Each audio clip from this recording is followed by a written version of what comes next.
Piece of paperwork that I'm going to ask you to fill out. On your clipboards, you would have found both your workbook and also a questionnaire. And I'm going to ask you to literally just take a couple of minutes to complete the questionnaire. Now, this questionnaire was created by the Consumer Financial Protection Bureau. And what they did is honestly years and thousands of dollars went into trying to determine how do we quantify financial wellness, right? And obviously my goal with this program is to help you build your financial wellness, your confidence, your feeling that you're able to and are managing your money well, and that it's allowing you to live your life the way you want and need to live your life. So what I ask is that at the start, before you've done anything, that you go ahead and you take this survey. Please put your name on the top of it, right? And also, if you would go ahead and write somewhere on the sheet, what is your primary creative career? So if you're an actor or a writer or a producer. And then I'll collect these. If you decide to go on to managing cash flow with me, at the end of those 6 weeks, you'll take it again. And it's been pretty exciting to see the growth, but it'll also be a way for you to really track your growth, okay? So just take a few minutes. Don't overthink the questions, whatever feels right to you, okay?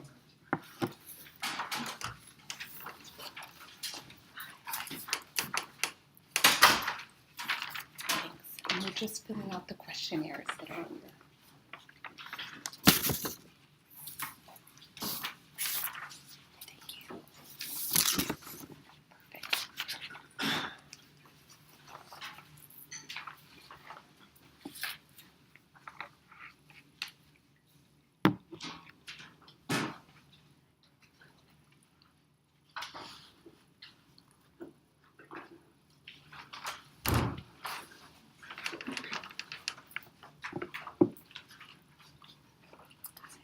Yeah, there should be. Sure. Whenever you're done, you can just hold it up and I'll grab it from you. Thank you.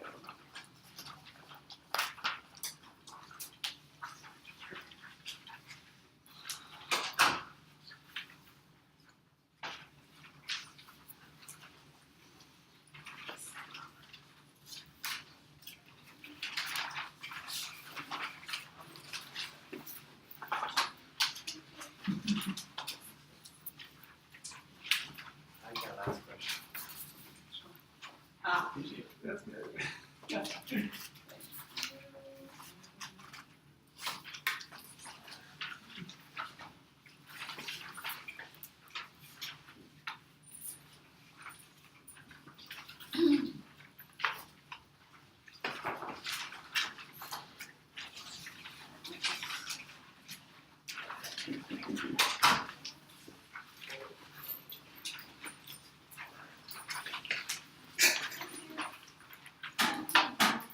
Yeah.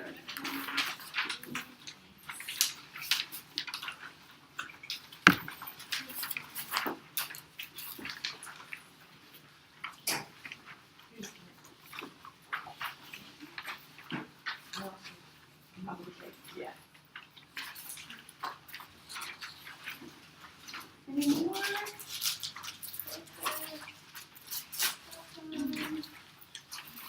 All right, great.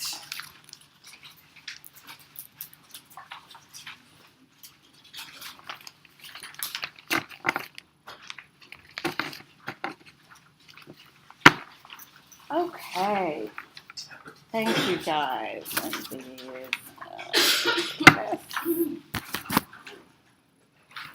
all right. So, budgeting nuts and bolts. For how many of you is this your first class at the Actors Fund? Oh, wow, a lot of you. Okay, great. So this is the first time you've been here. And so I want to just tell you a little bit about the organization. The Actors Fund is a national human services organization that helps professionals in entertainment. So everybody, actors, writers, producers, directors, above the line, below the line, costumers, The Actors Fund is here for you. The Actors Fund is a safety net, right? They provide programs in times of need, crisis, and transition. But I also really believe that particularly with the financial wellness program, it's not necessarily about crisis or transition. It's just really about giving us that foundation in terms of our financial knowledge and awareness that allows us to exist powerfully in this world and certainly in this industry, right? That can be particularly financially challenging. So the Actors Fund has a lot of different departments. There's the social services department. They offer emergency financial assistance to those who qualify. Health insurance resource information. So has anyone taken advantage of the health insurance department? Yeah. Really encourage you, if you're someone who maybe right now isn't covered by your union or isn't covered by another job, it's an incredible resource that can help you evaluate the myriad of choices out there, and it's all pretty complicated. So the Resource Center. We also have housing resources. Whenever there are new apartment buildings going up that have low-income housing, you can sign up to be on a list so that you can get information about that. We do occasionally offer workshops to help with those applications, right? Because you really have to make sure to get those right to qualify. And then there is also just you're able to come and use the internet to log on to, what's that service? Westside Rentals. So thank you guys. So that you can, if you're looking for a new place to live, that's available to you as well.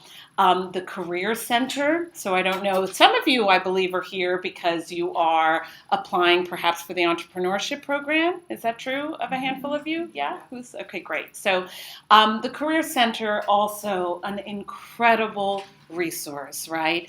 The goal of the Career Center is not to get you to quit whatever it is you're doing and get a real job, right? That's not the goal of the Career Center. The goal of the Career Center is really to help support you in perhaps finding sideline work, or in the case of the entrepreneurship program, potentially building a small business.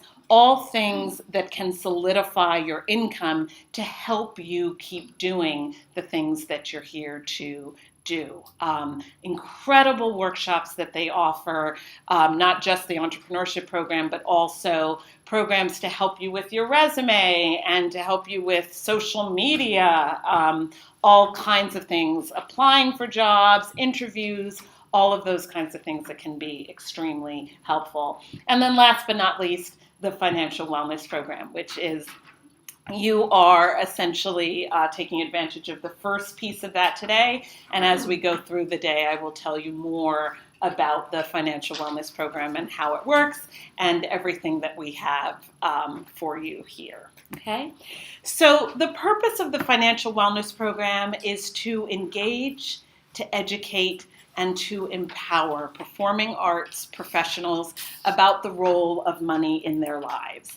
And these are the pieces of the financial wellness program. So you've started with budgeting nuts and bolts, and that is really the beginning. It's the introduction to the financial wellness program. From there, should you choose to do so, you can go on to Managing Cash Flow, which is a 6-week program where we really take the principles that I'm going to teach you today and we build on them, right? So as much as we all might like to be able to sort of take a 2.5-hour class, right, and check off that box and say, all right, I've got my money handled, it really is a process. And so that's what happens in Managing Cash Flow. We take this foundation and then we really build on that. From there, you become a part of our graduate program. And honestly, the graduate program is probably my favorite thing that I get to do here. As graduates, we meet once a month. And it's just about that continued relationship with money, our continued growth. We look at more advanced topics like investing, really starting to build wealth, strategies, more aggressive strategies for paying down your debt. But it's also about that sense of community, right? As artists, I feel like it is so important and valuable to be able to be a part of a community of other artists who are also committed to their financial well-being. And that's what you'll find in the graduate community. It's a really dynamic and exciting group of people who are up to stuff and who want to do that with a strong financial foundation. The last part of the graduate group, which I love, is that we read 3 books together a year, right? Mm-hmm. So the first book of the year is always a mindset book. So that's important, right? We gotta it's not just about what do I have to do. It's also about what's the frame of mind that's going to allow me to do it. The second book of the year, we always read a financial classic, right? So some of them are great. Some of them are not so great, but they're classics for a reason. And I think that a part of our financial strength is just really knowing what are those books that are out there and why are they classics. So we've read some great ones there.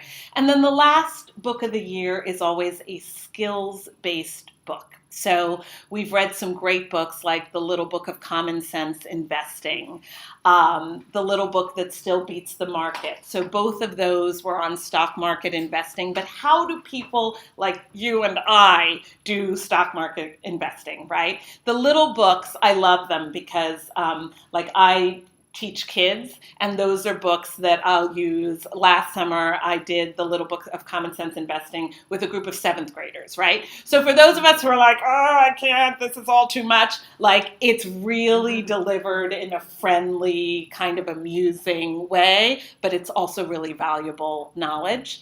We're right now, our 3rd book for the year, we're doing the $100 Startup. So it's about, he interviewed 150 people who had all started businesses that are generating at least $50,000 a year. And they'd all done that for less than $100. So we're reading that book again as looking at ways that we can strengthen our income. So that's really fun. And being in a room, Sean, I think have you been in a couple of our book clubs? Yeah. And it's kind of neat having a group of 40 artists in the room talking about, the stock market and things like that. So it's really fun. But then up on Foundation, we also have a program here called the Psychology of Money. Now, has anyone in here already taken the Psychology of Money? Yes? I took it years ago in New York. Oh, in New York. Okay, great. So you took it with the founder, the person who really created the program. Yes, perfect.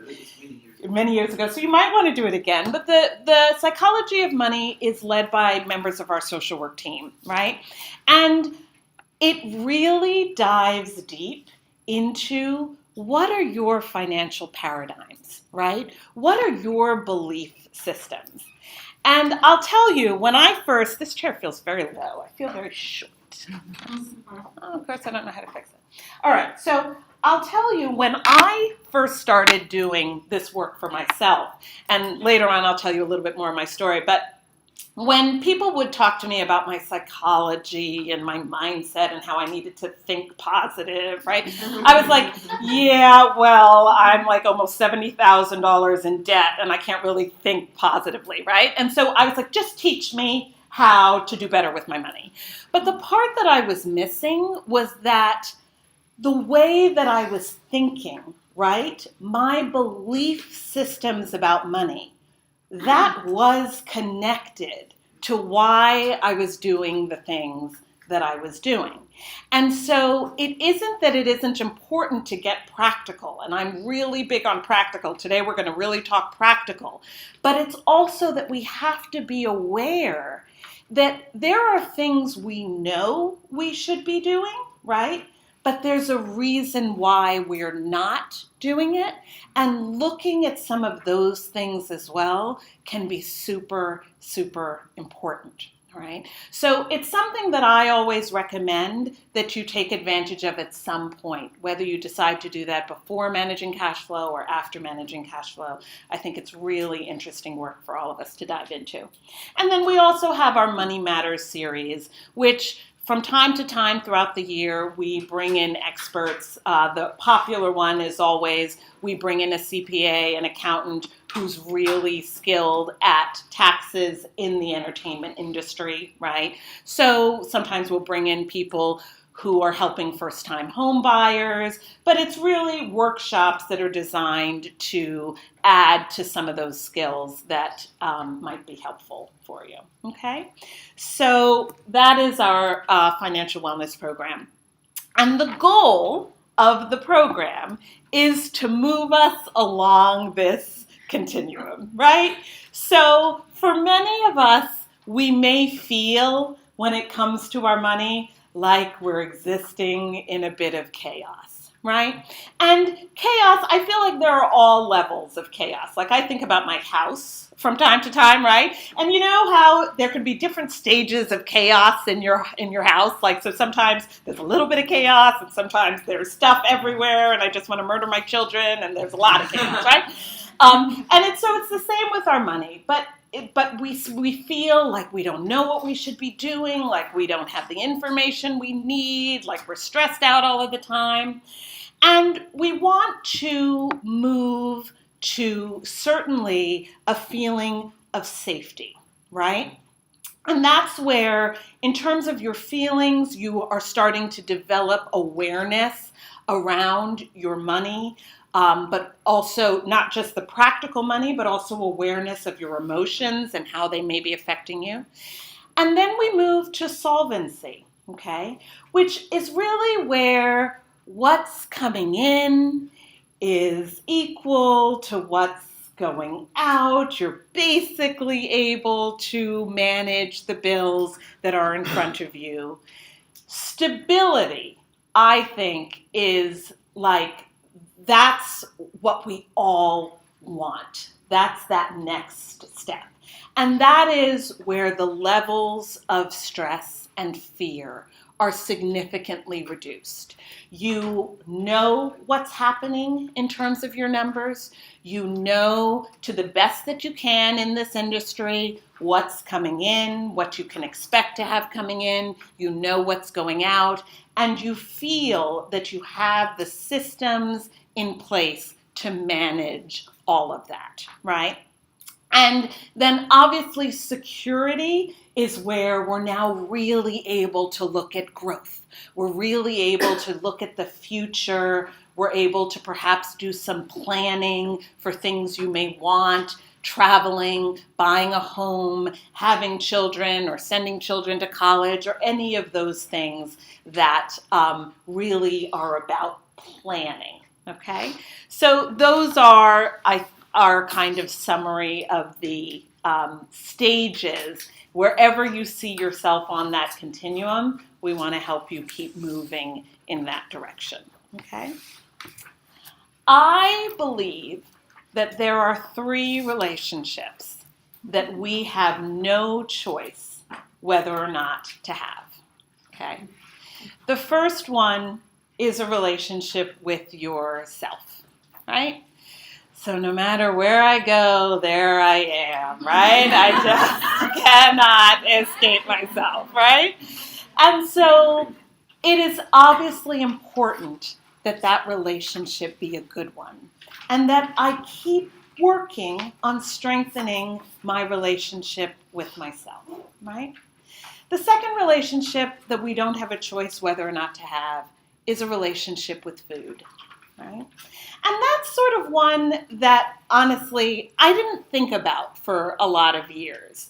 But if you do think about it, right, you realize that while there may be types of food that I can decide I am not going to have a relationship with, right? So sugar, or maybe wheat, or alcohol, for instance, right? If I feel that I have a challenging relationship with alcohol, I'm not saying it's going to be easy, but I could decide alcohol and I are not going to have a relationship, right? I can't do that. But I can't do that with food. I can't be like, yeah, just not dealing with it, right? Me and food are done, right? Because obviously then I wouldn't be here for very long.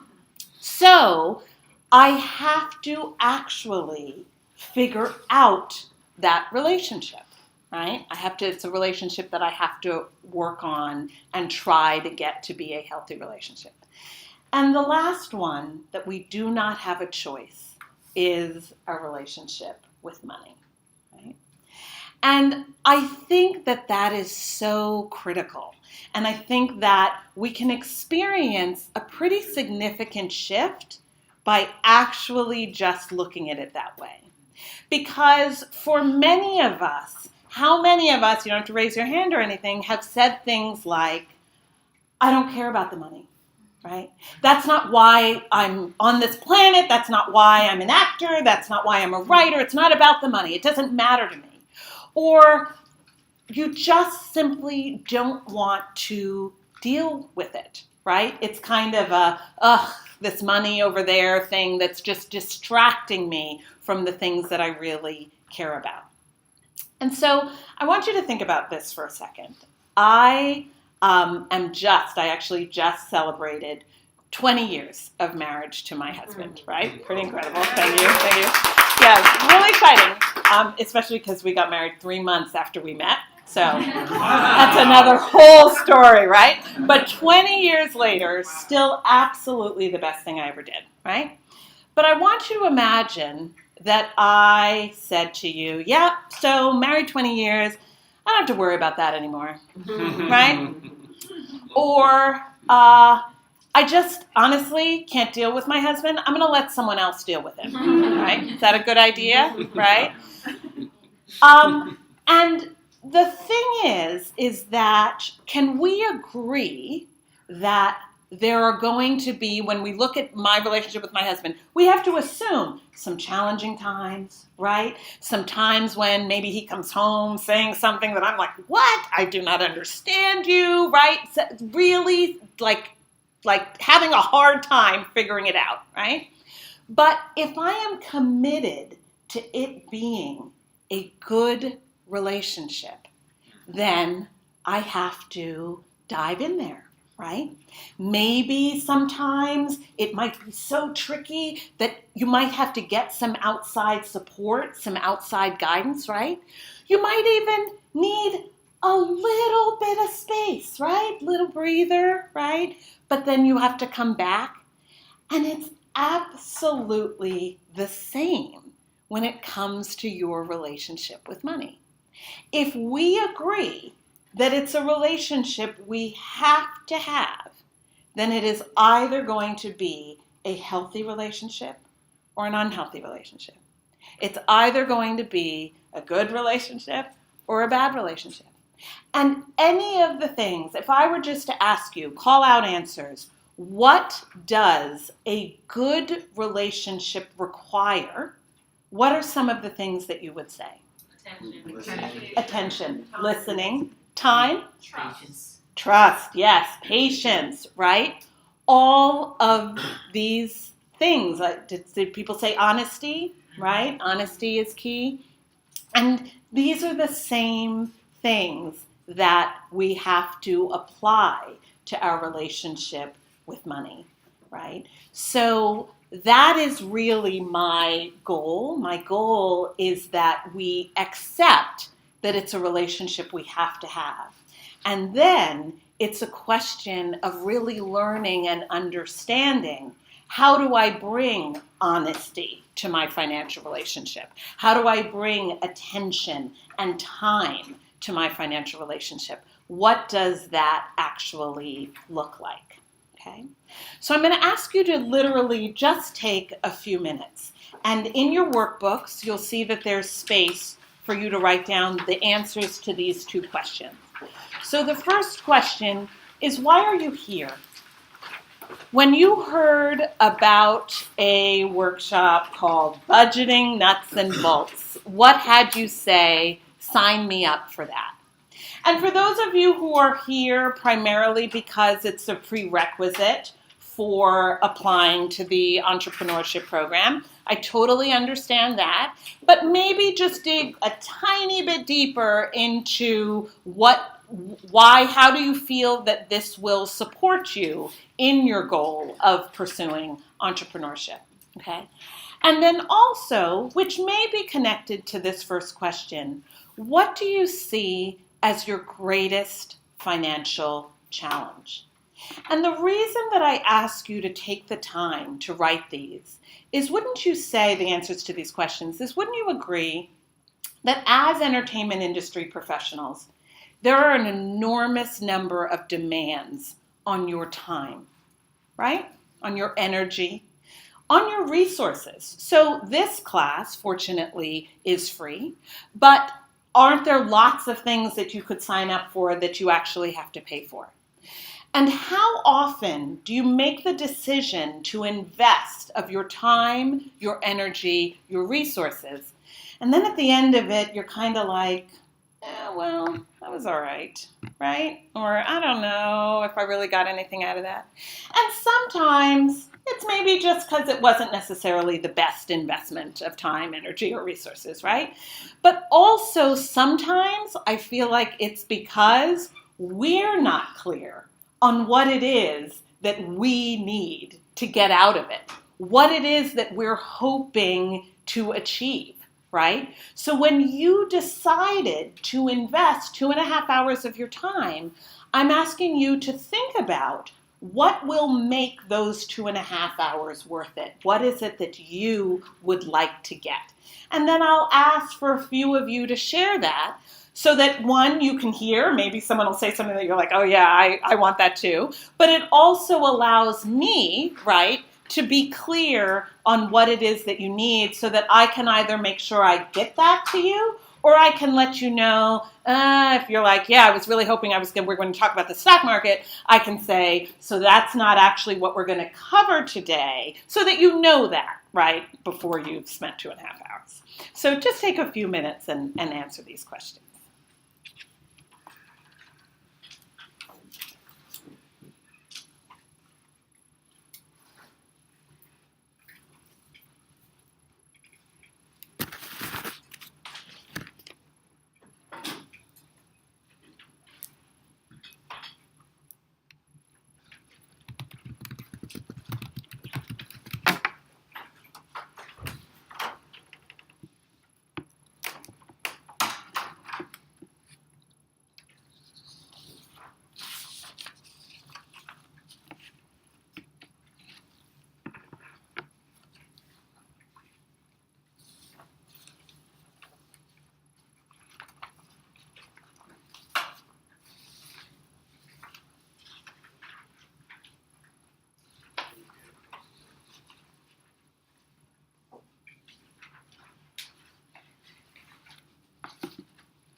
ask for a few brave souls who are willing to share and kind of kick off some of this conversation.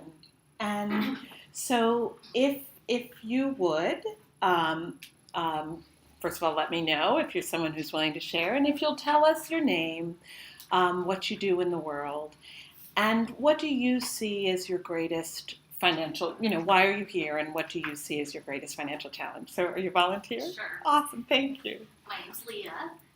Preston referred me to class. Oh, This is perfect. amazing, and I needed to do it. In the world, I am a massage therapist. That's how I make my bread and butter. I got my MFA in producing at UCLA. Okay. I did acting. I've grown up doing acting back in New York. I'm here because I need to make changes in my relationship with money.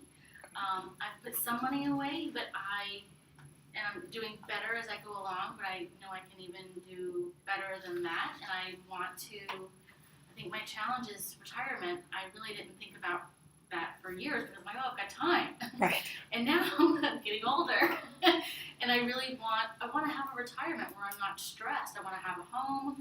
Yep. I want my student loan debt to be paid off, and I want to be able to enjoy life. I don't need to be extravagant, but I want to be able to do some things at least, do a little travel and live comfortably. So I want to have a comfortable retirement. Perfect. And I'm sorry, you said Leah, right? Leah. And so, Leah is talking about some goals that she has, right?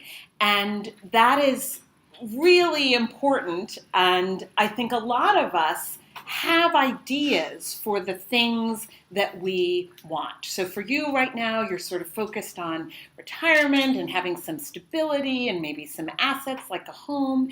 And so in order to do that, we have to get clear about where you are right now so that you can put a plan in place, right, that will allow her to feel that she has a clear road that you're on. Okay, so it's like you have ideas about point B, and what I would want to do is I would want to get you even clearer about point B, like how much do you feel like you're going to need on a monthly basis and on an annual basis and all that stuff. But then we first have to really look at exactly where you are right now, right? And that's what this class is about. It's about how do we do that in a way that gives us the information that then allows us to move forward. Cool. Thank you. Who else? Yes. My name is Renuma. I'm an actor, and I'm here because I'm trying to learn how to better handle the finances when, unlike other careers or jobs where you have a weekly or a monthly paycheck coming through, how do you handle the inconsistencies of knowing what is coming through or isn't? And wanting to also be able to likewise save for retirement, my son's college, and be able to buy a home in a really good neighborhood in a good school district. Yes, right. So who can relate with that, wanting to know how you deal with the income in this industry, right? With all the ups and downs. I think a lot of us, right? And so, yeah, one of the things that I feel is that it's important, first of all, for us to acknowledge that we chose, so I'm assuming that everybody in this room is some sort of entertainment professional, right? And that means that you chose an industry where the income is like this, okay? That is never going to change, right? Like, as much as I might like it to, as much as we might all like it to, that is a reality of the industry that we all chose. No one made us do it, right? Probably to the contrary. They tried to make us not do it, but no one made us do it. But it is the truth, okay? And so let's imagine for a second that Renuma, right? Am I saying that correctly? That Renuma had decided to be a CPA, an accountant, right? Or a dentist or something like that, right? You would get a paycheck probably at least every couple of weeks, right? You would have a really set idea of what money was coming in. But can I assume that there's a reason why you didn't choose to be an accountant or a dentist, right? Right? And that's true of everybody. We chose what we chose for a reason, okay? But what we have to acknowledge is that we think lawyer, dentist, accountant, and most of us are like, oh my God, no way, right? But there are plus sides to that choice. There are plus sides. They get checks regularly. They probably have one of those 401k things, right? Paid holidays maybe, right? So there are plus sides. For us, can we agree that there are absolute plus sides to why you chose whatever it is you chose, right? There's probably a long list of reasons why you are passionate about it and love it. But there are also downsides.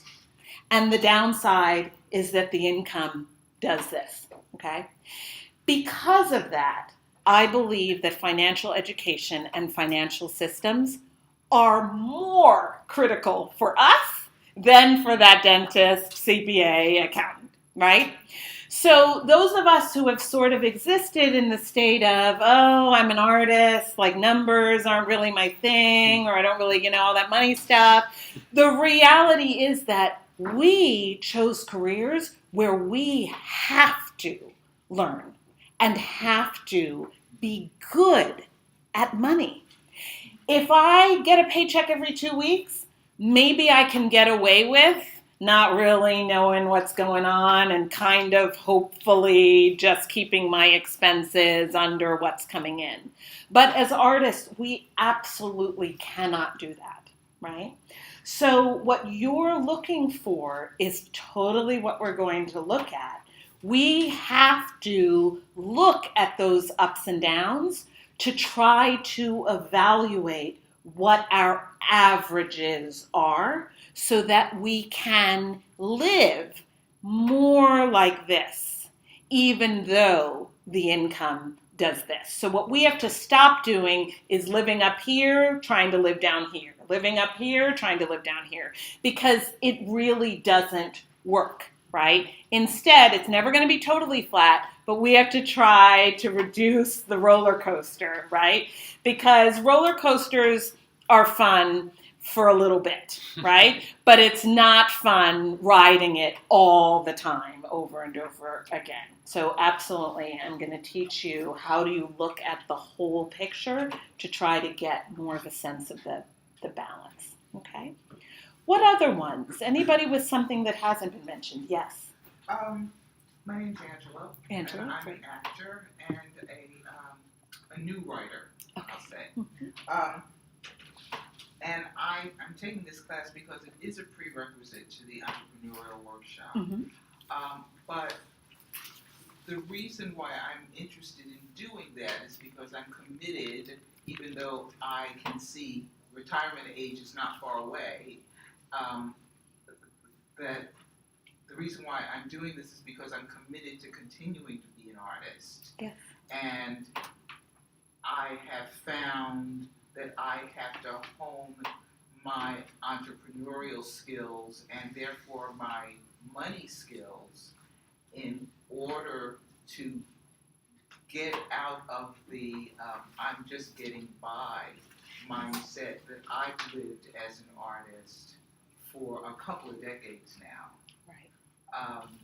So I'm trying to figure out how to stay an artist but bring a more entrepreneurial mindset to being an artist. Absolutely. Perfect. Thank you. So yes, I feel that actually all of us as artists are entrepreneurs, right? We just may not be actually acting like entrepreneurs and living our lives like entrepreneurs with all of the skills and absolutely the mindset that takes, okay? Because what happens in this industry is that it is very easy for us to end up waiting a lot for someone else to give you the opportunity to make money, right? And one of the things that I say is whatever amount of money you need on a monthly basis, and that's part of what we're going to learn how to figure out. So whatever we figure out, you figure out that number is. So we're going to make up a number, and we're going to say, let's say for you, that you discover that it's $3,000 a month, right? The $3,000 a month would allow you to pay all of your bills, to continue your pursuit as an artist, whatever that number is. So that means that she needs $3,000 a month or $36,000 a year, okay? What many of us are doing is we are living with 100% of that $3,000 a month or $36,000 a year out of our control. So in other words, we do not know where 100% of that $3,000 is coming from. Does that make sense? Right? And what I would argue is that if $3,000 is what you need, and you don't know with certainty where 100% of that is coming from, that your stress and anxiety levels are through the roof, okay? If 50% of that you feel you have control over, right, then the percent that you know has gone up, right, from 0% to now 50% that you actually feel is within your control. And I therefore believe that your stress and anxiety comes down, right? As your certainty or feeling that it is within your control increases, right, your stress levels will decrease. Now, we're all different people. And again, we get to choose what percentage we're comfortable with. So you and I may be totally different. You may be someone who's like, I can live with 80% uncertainty. Like, I'm good with that. Like, my psychology, she's like, no way, allows me to be okay with that. Whereas someone else may be, I can deal with about 10%, maybe 20% uncertainty, right? And our behavior is going to have to shift what we do to increase our certainty. And that's really where entrepreneurship, true entrepreneurship, comes in, because the difference between an entrepreneur and an employee is that as an entrepreneur, you are saying, I am taking control of some percentage of my income. An employee just says, you pay me whatever you're willing and able to pay me whenever you're willing and able to do that. Okay? So absolutely, that's stuff that we're going to look at. All right? A couple more. Anybody with any different things that you feel like we haven't looked at? I'll go. Yeah, where is that voice coming from? Ah, yes, great. My name's Carmen, and I'm here partly to take advantage of the support that's offered, and to create some accountability in my financial life and really do the work to gain control of my money. I want to make space for financial abundance that I know is coming my way. I do a lot of mindset work, and now it's time to do the grind. Yeah. And I feel like my greatest financial challenge is not wanting to deal with money, but wanting to have a lot of it. Yes. They kind of are conflicting. Right? Between behavior and mindset. And I need to stick to a budget and get clear on what I spend and plan for how to get out of debt and create wealth. Perfect. Okay, great. So I want to say a couple of things that you brought up. So first of all, I always want to bring us back to that relationship thing, right? Yeah. So again, if she was like, yeah, I don't want to deal with my partner at all, but I absolutely want my partner to be there for me at all times, right? Like we would be like, oh, that's going to work out really well for you, right? And so if you remind yourself of those things, then it'll keep you connected to what you need to do, right? Also, I really, really encourage us to stop thinking of the money as being separate, they being this separate thing. Instead of, oh, all right, I got to figure this stuff out. I got to learn. I got to figure out how to budget or any of that stuff. What I would say is that your money and learning how to handle it is inextricably linked to everything you want, everything that you're passionate about, right? Your ability to exist powerfully as an artist, your ability to provide for your loved ones, children, your ability to make a difference in this world. Let's take a look at the natural disasters that have been happening as of late, right? How many of us would love to have the ability to write a check that would be helpful, right? Or to maybe even be able to take some time to go and be in one of these areas, or anything that you passionately care about. What does that take? It takes financial strength and financial stability. So the more that we can, instead of looking at it as this thing, that the more that we can look at it as, when I'm working on my money, I'm working on my art. I'm working on the things that I care about. I'm working on the things that I'm passionate about. The more that our mindset can really serve us and keep us doing the work. Because ultimately, it's not just about the budget, right? There's nothing exciting about that. It's about, what does the budget allow you to do? And if you don't stay connected to that, then the work will always ultimately become boring and something we don't feel like doing, or that we always prioritize other things above it. Make sense? And so some of the things that you mentioned, debt plans and things like that, and the accountability that, yes, I think is hugely important. I do just want to be clear, like, I think you guys know this, but like, that is stuff that comes really as a part of the whole program, of which you're taking the first step.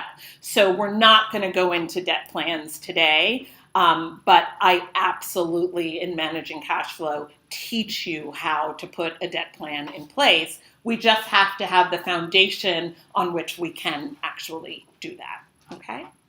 So maybe two more. Yes. Hi, my name is Paola Escobar. Say your name again? Paola Paola. Escobar. Okay, Escobar. I just graduated from CalArts from the choreography program. Mm-hmm. And I think I've lived so far my artistic career. Like, I'm very organized with the money. Great. So I have to work just little.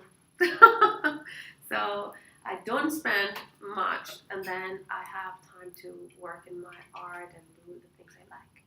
But there's only you can do that only until a certain point. Yes. And I think my artistry, I realize that there's nothing that prevents me to go further artistically, but administratively, or how do you say it? Like, I'm super scared of really making the commitment of go outside and sell my product. I hate selling things, and I don't have the.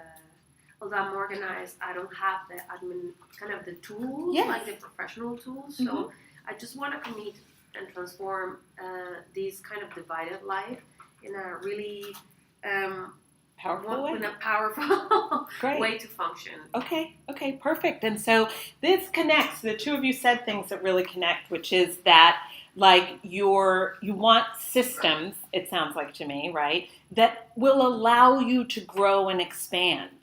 We can all do an okay job living really small, right? But the question is, how do you expand? And the mistake that sometimes we make is we say, I'll learn about all this money stuff as soon as I have some, right? I'll put systems in place. Watch, I'm going to be a rock star when it comes to my systems as soon as I'm wealthy, right? And then I'm going to be great, okay? The wealth, the success, will not come unless you set up the systems, okay? So when we look at lottery winners, right, and we've all heard the stories, it is absolutely true that the vast majority, it hovers well over 75%, the vast majority of people who have sizable lottery winnings within 5 years are in a worse financial position than when they won, okay? Now, it's so easy for all of us to sit here and say, that would never be me. Right? I would never do that. There's something wrong with them, right? If I were to have this wealth and abundance come into my life, I would handle it well. Why? What possibly makes us think that, right? The reality is that for these people, they managed their money when they had it exactly the same way they managed it when they didn't. So as much as we want to think that there was something wrong with them, whatever systems or non-systems they had in place is exactly what happened when the money came into their lives, right? So having a financial team, right? We need to put a team in place with whatever it is that we have right now. What is it that makes us think we're going to suddenly get good at choosing experts when we've got millions, right? And so that's how we end up choosing bad experts. If you don't know right now what you spend on groceries every month, what you spend on restaurants every month, what is it that makes you think you're going to magically know when there's more money? Right? So I was working with a couple who collectively earn about $275,000 a year, okay? When they did the exercise that we're all going to learn how to do, it turned out that they were spending about $300,000 a year, okay? So it's the same problem. It's just happening on a bigger level. Right? Do you have rules right now around your money, who you'll lend money to? Are you that person who loves to be like, oh, we'll go out for coffee, I got that, or I got lunch. You know, we want to be generous, we want to help our friends. And that's all lovely and wonderful. When you win the lottery, it just becomes, my kid needs to go to college. Could you help me out with that? Or could you help me buy a house? Or I have a business that I'm starting, right? So all of those things that we don't have systems and rules in place around, they just become larger. So what I say is, let's create the structure and the systems that prove that you're ready for the abundance to arrive. Make sense? Okay, great. So thank you guys. So those are, I think we can probably all relate with the things that people said. And, if there are more things as I go through the content today, you'll let me know if there is something in particular that you have a question about and that I can help with. Before we dive in, I'm going to tell you a little bit about me and how I come to be doing this work. So my name is Miata, and I am, like some of you already shared, I am also an actor, right, and a writer. I've really only ever written for the stage, but I finished my first screenplay last year, so I'm like, woohoo, I did that as well, right? But yeah, thank you very much. It's very exciting. And so, yes, so an actor and a writer. And my story is probably not that different from many of you. Basically, what happened for me is that I studied acting in college. I then trained at a conservatory in London. And what I thought that I was going to do is I thought that I was going to travel the country doing regional theater. Like, theater is really my passion, and that's what I believed that I would do. And what happened was that I came to Los Angeles because I got a small part in a film. And in the process of doing that film, I met the man who became my husband. And I married him, as I said, 3 months later. And so then I found myself like here. Because he also works in the industry, and so he was here. And so I was like, okay, great. I'm going to try and build a career here. And what I found is that, I had bits of success and long periods of time where I wasn't working. And so I went out and I got a day job. And that day job turned into day jobs, plural, right? So there was a point in my life when I actually had 11 part-time jobs at the same time. Now, it's really funny because I think some of you can relate to that, right? Like, I worked at Starbucks, I was bartending, I was catering, I was answering phones, I was tutoring for the SATs, I was doing paralegal work, working part-time for my acting teacher to make a discount on classes, I was babysitting, walking dogs, waiting tables. I don't know whether I said that already, because I was bartending and catering and actually had a shift at a restaurant, right? So that was 9 or 10, but I had a lot of jobs. And so at the end of the year, I would get like a stack of W-2s, right? Like that high. But the issue was that I was still broke, right? And I had absolutely no time.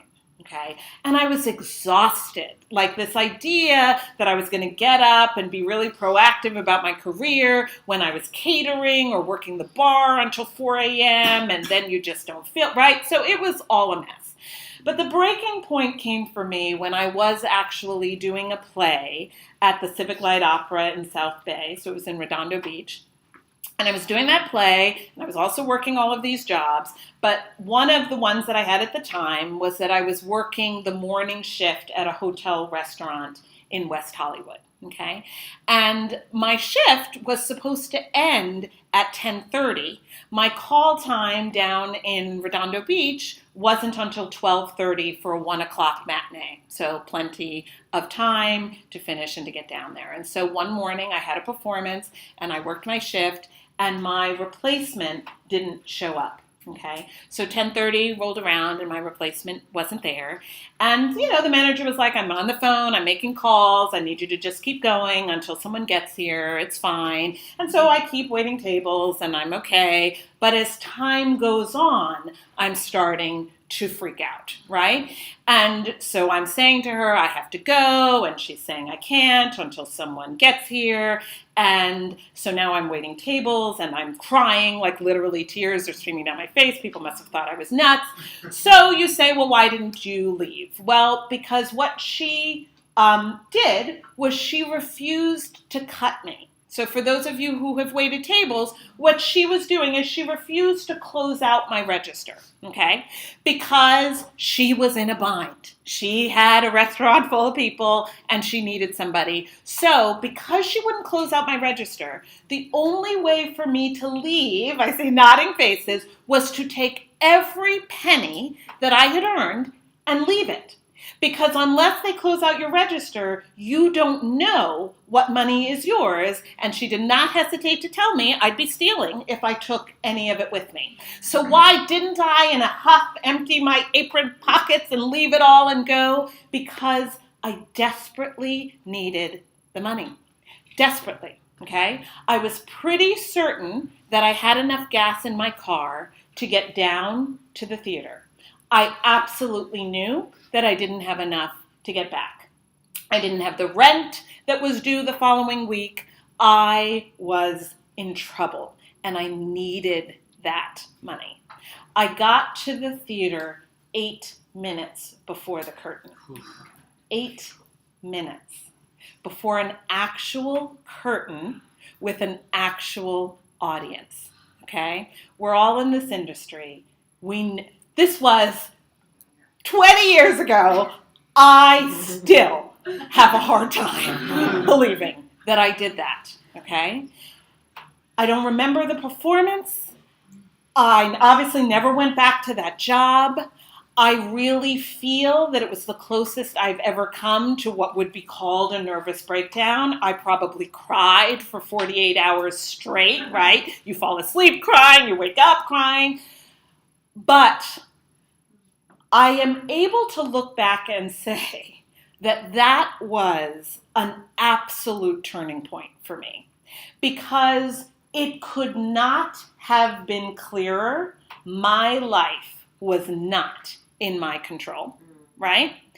But also, what could not have been clearer was that I was kidding myself if I believed that I was in any way powerfully pursuing an acting career. I nearly missed a curtain, right? And so it isn't enough to say that I'm doing this. I have to actually be showing up in a way that is allowing me to pursue that career. And so at that moment, what became clear was something was going to have to change, or I was going to have to quit, right? And at the end of the day, what I believe is that there is absolutely no one who should ever tell you, do you think maybe it's time to hang up the towel, right? I cannot stand that, right? But if your decision, your choice is to pursue this career, then what we want is to be in a position to be able to pursue it for as long as that takes. And that, again, is the question that you have to be able to answer. At that time, I was almost $70,000 in debt, okay? In addition to nearly missing a curtain, right? Clearly, that was not sustainable at all, right? So for me to continue to be able to sit here in front of you today and say I am an actor and a writer required me to make shifts in how I was handling the financial aspect of my life, okay? And so what happened for me was that I had to make that commitment. The same commitment that maybe some of you are making when you started here today. I said, I have to learn about money. And so I started learning. I started going to classes. I started taking every free workshop that I possibly could. And I started to meet teachers who were really teaching concrete, right? The few of you said, I've got the mindset down, I got to start getting into action. I started really learning what those actions were.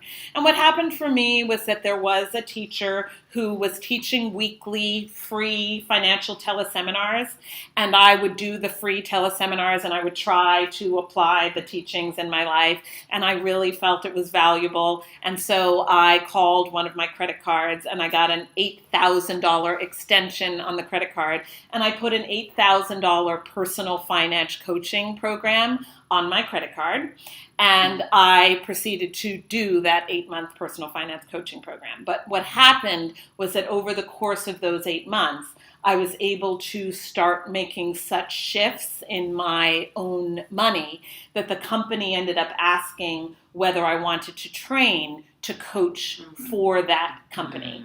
And so that became one of my sideline jobs. I trained as a coach and I learned their system and I started coaching for that company. And I did that for 3 years. And then 15 years ago, I started my own company, Abundance Bound, which is a financial education company specifically for actors, artists, and creative professionals, because I felt like, what if someone had taught me this, right? What if in grade school or high school or college or at the conservatory, someone had given me some financial education? What would I have done differently? And so I became super passionate about financial education specifically for my community, which is all of you, right?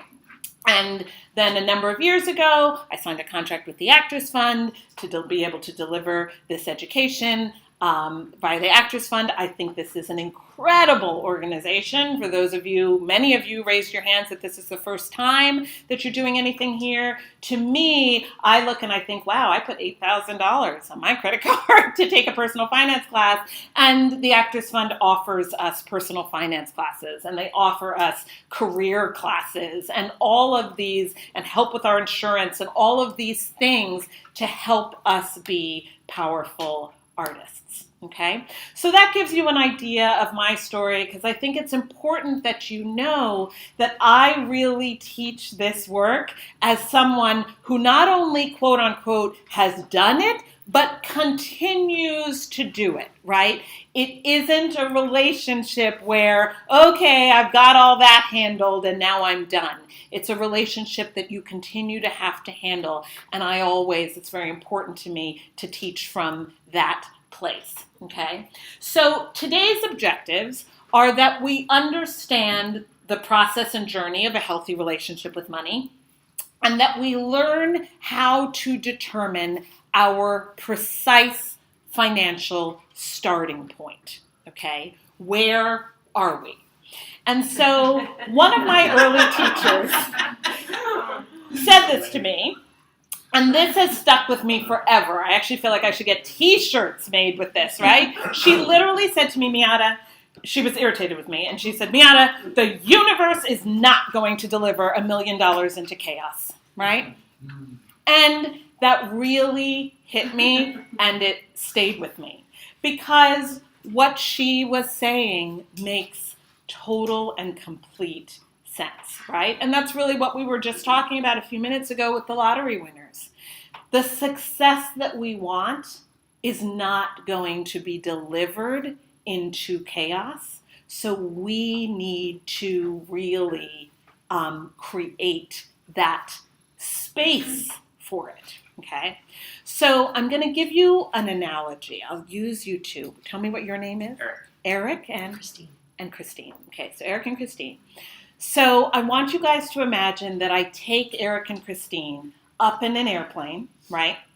And I'm going to drop them out of the airplane, obviously with parachutes, right? So I'm going to drop them out of the airplane with parachutes. And what your instruction is that I want you to meet me, let's say, at the Empire State Building in New York City. Okay? That's where I want you to meet me.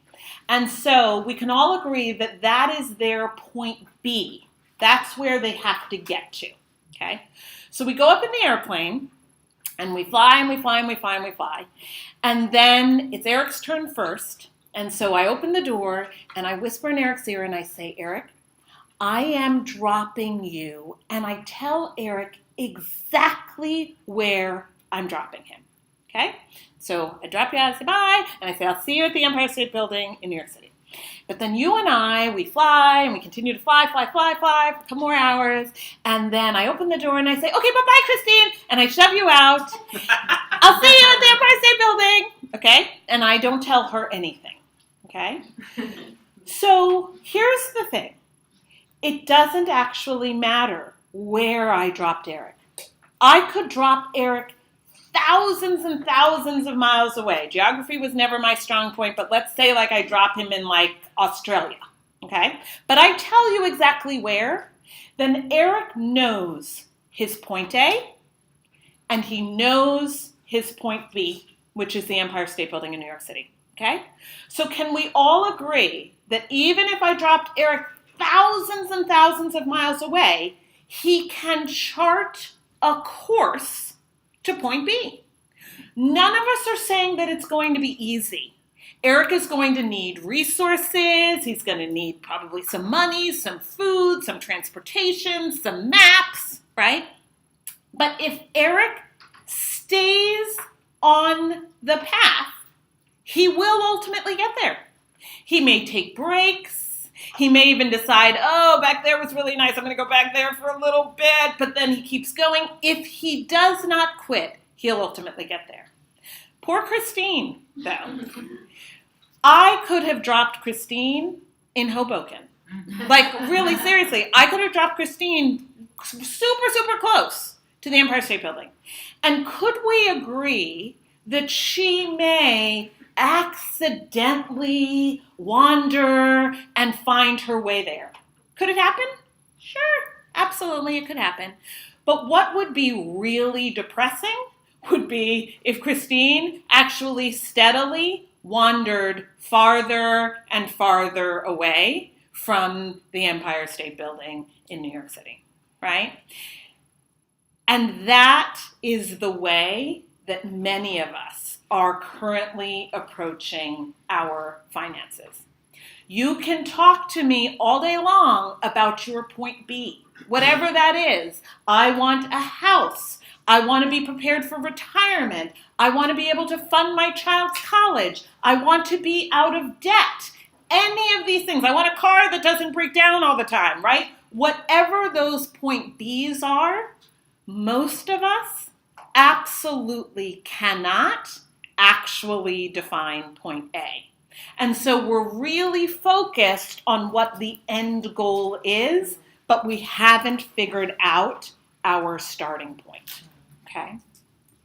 So the goal today is to figure out, well, you're not going to figure it out today, but you are going to learn how to figure out your point A, okay?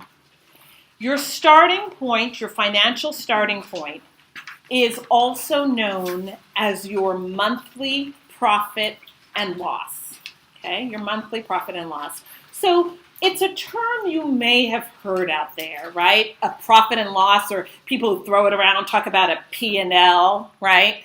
And we may not have had any idea what that really is or how a P&L would relate to me, right? We may think of that as something a company has to have, right?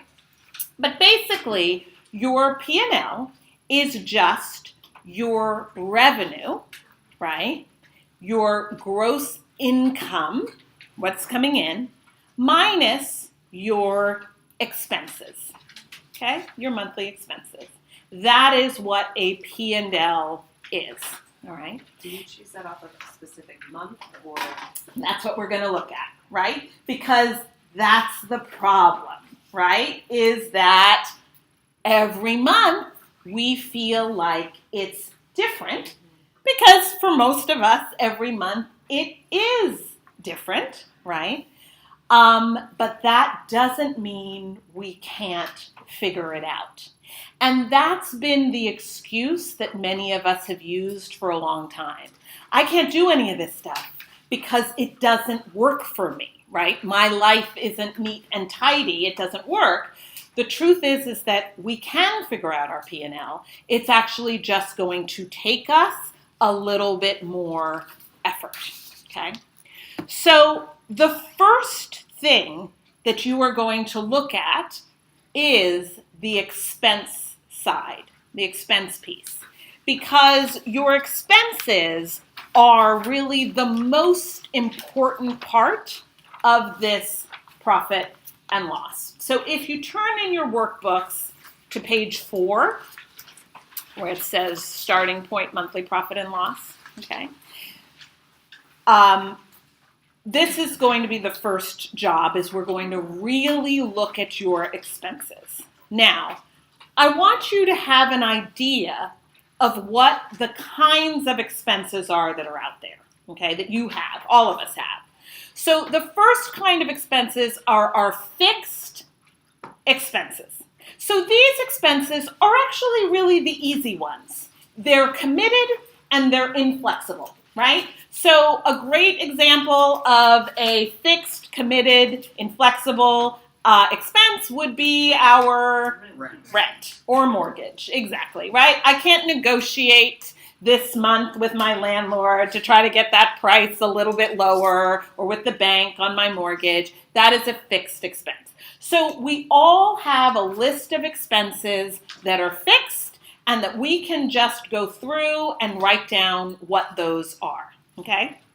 The next type are regular, and there is some overlap with these, which is why it's drawn this way. But the regular ones, those are committed, but they are flexible, Okay, so an example of that might be your, I look at that as being, an example would be maybe my cable bill, right?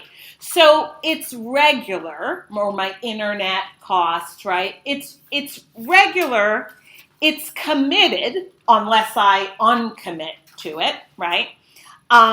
My gas for like my utilities, right?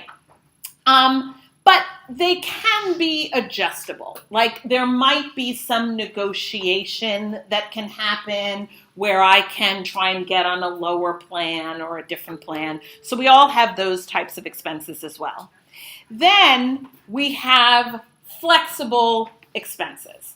So these are discretionary, which means I can choose whether or not to spend on them, but they're also variable, okay? So I feel like there's some overlap between particularly regular and flexible, because like I'm never sure, something like groceries, for instance, right? Like it's certainly regular. It's not flexible, like I have to buy some groceries, right?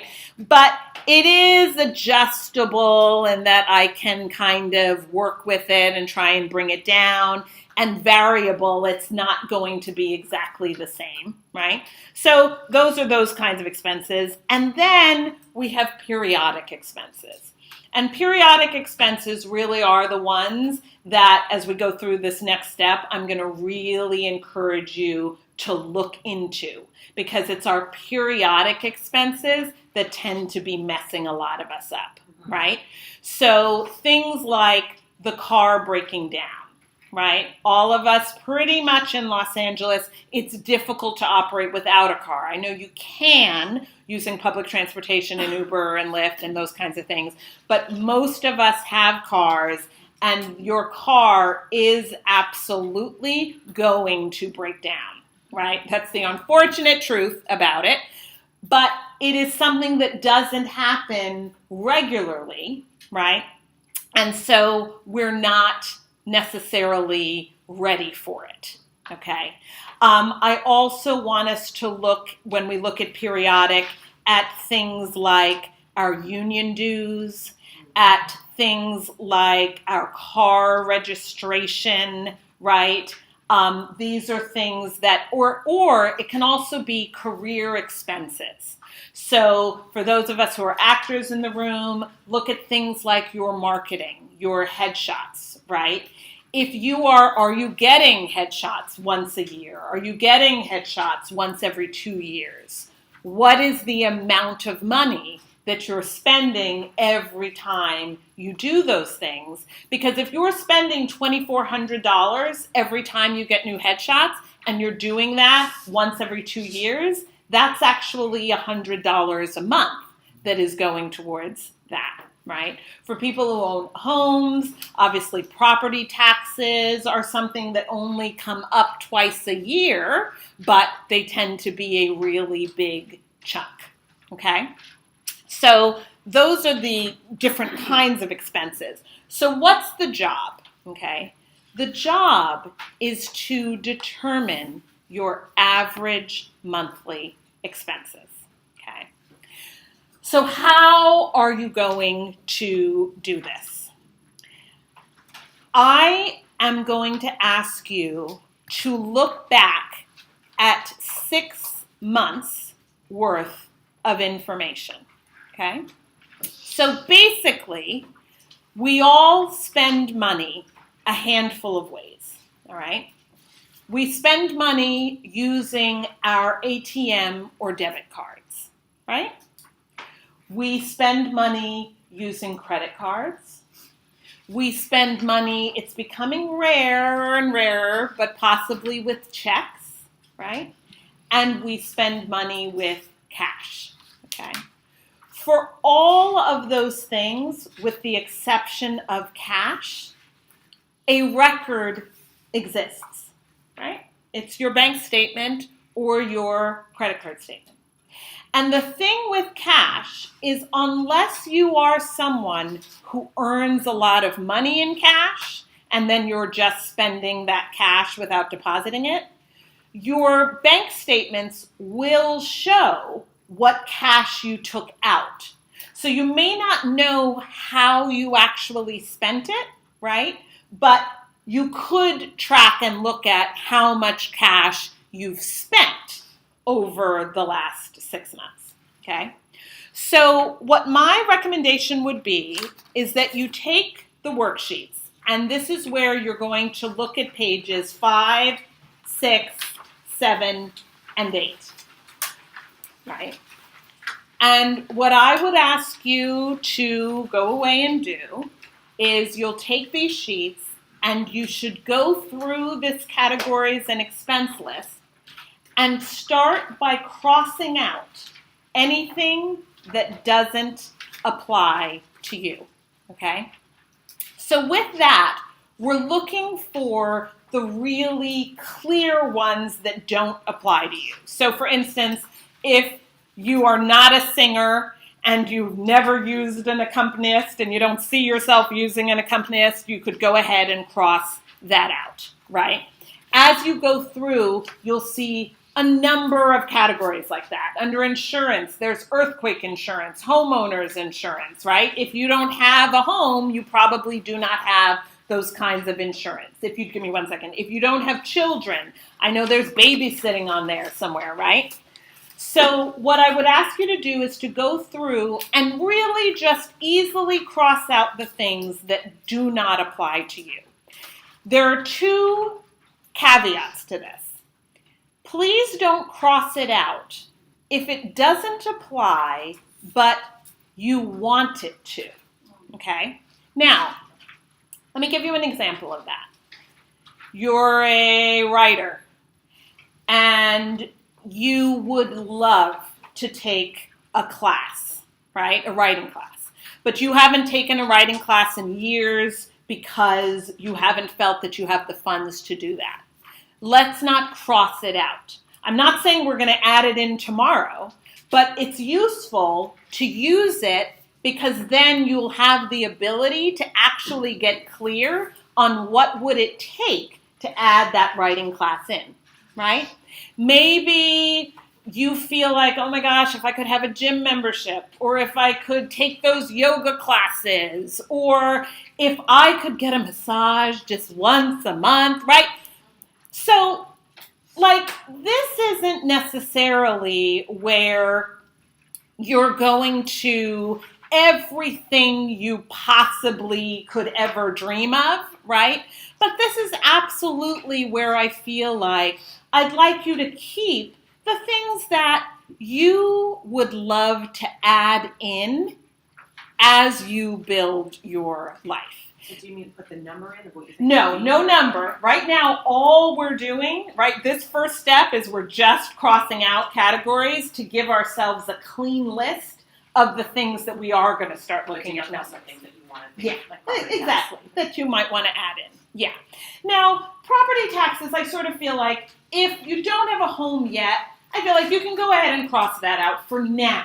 Later, when we go to like set the goal of my immediate goal is a home, that's my first primary goal, then we could say, all right, what's it going to take, right, to add that back in.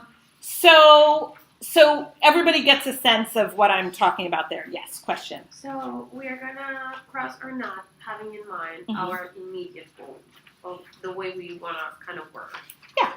Yeah, okay. And the other thing that I would say is please don't cross it out if it doesn't apply, but it should, okay?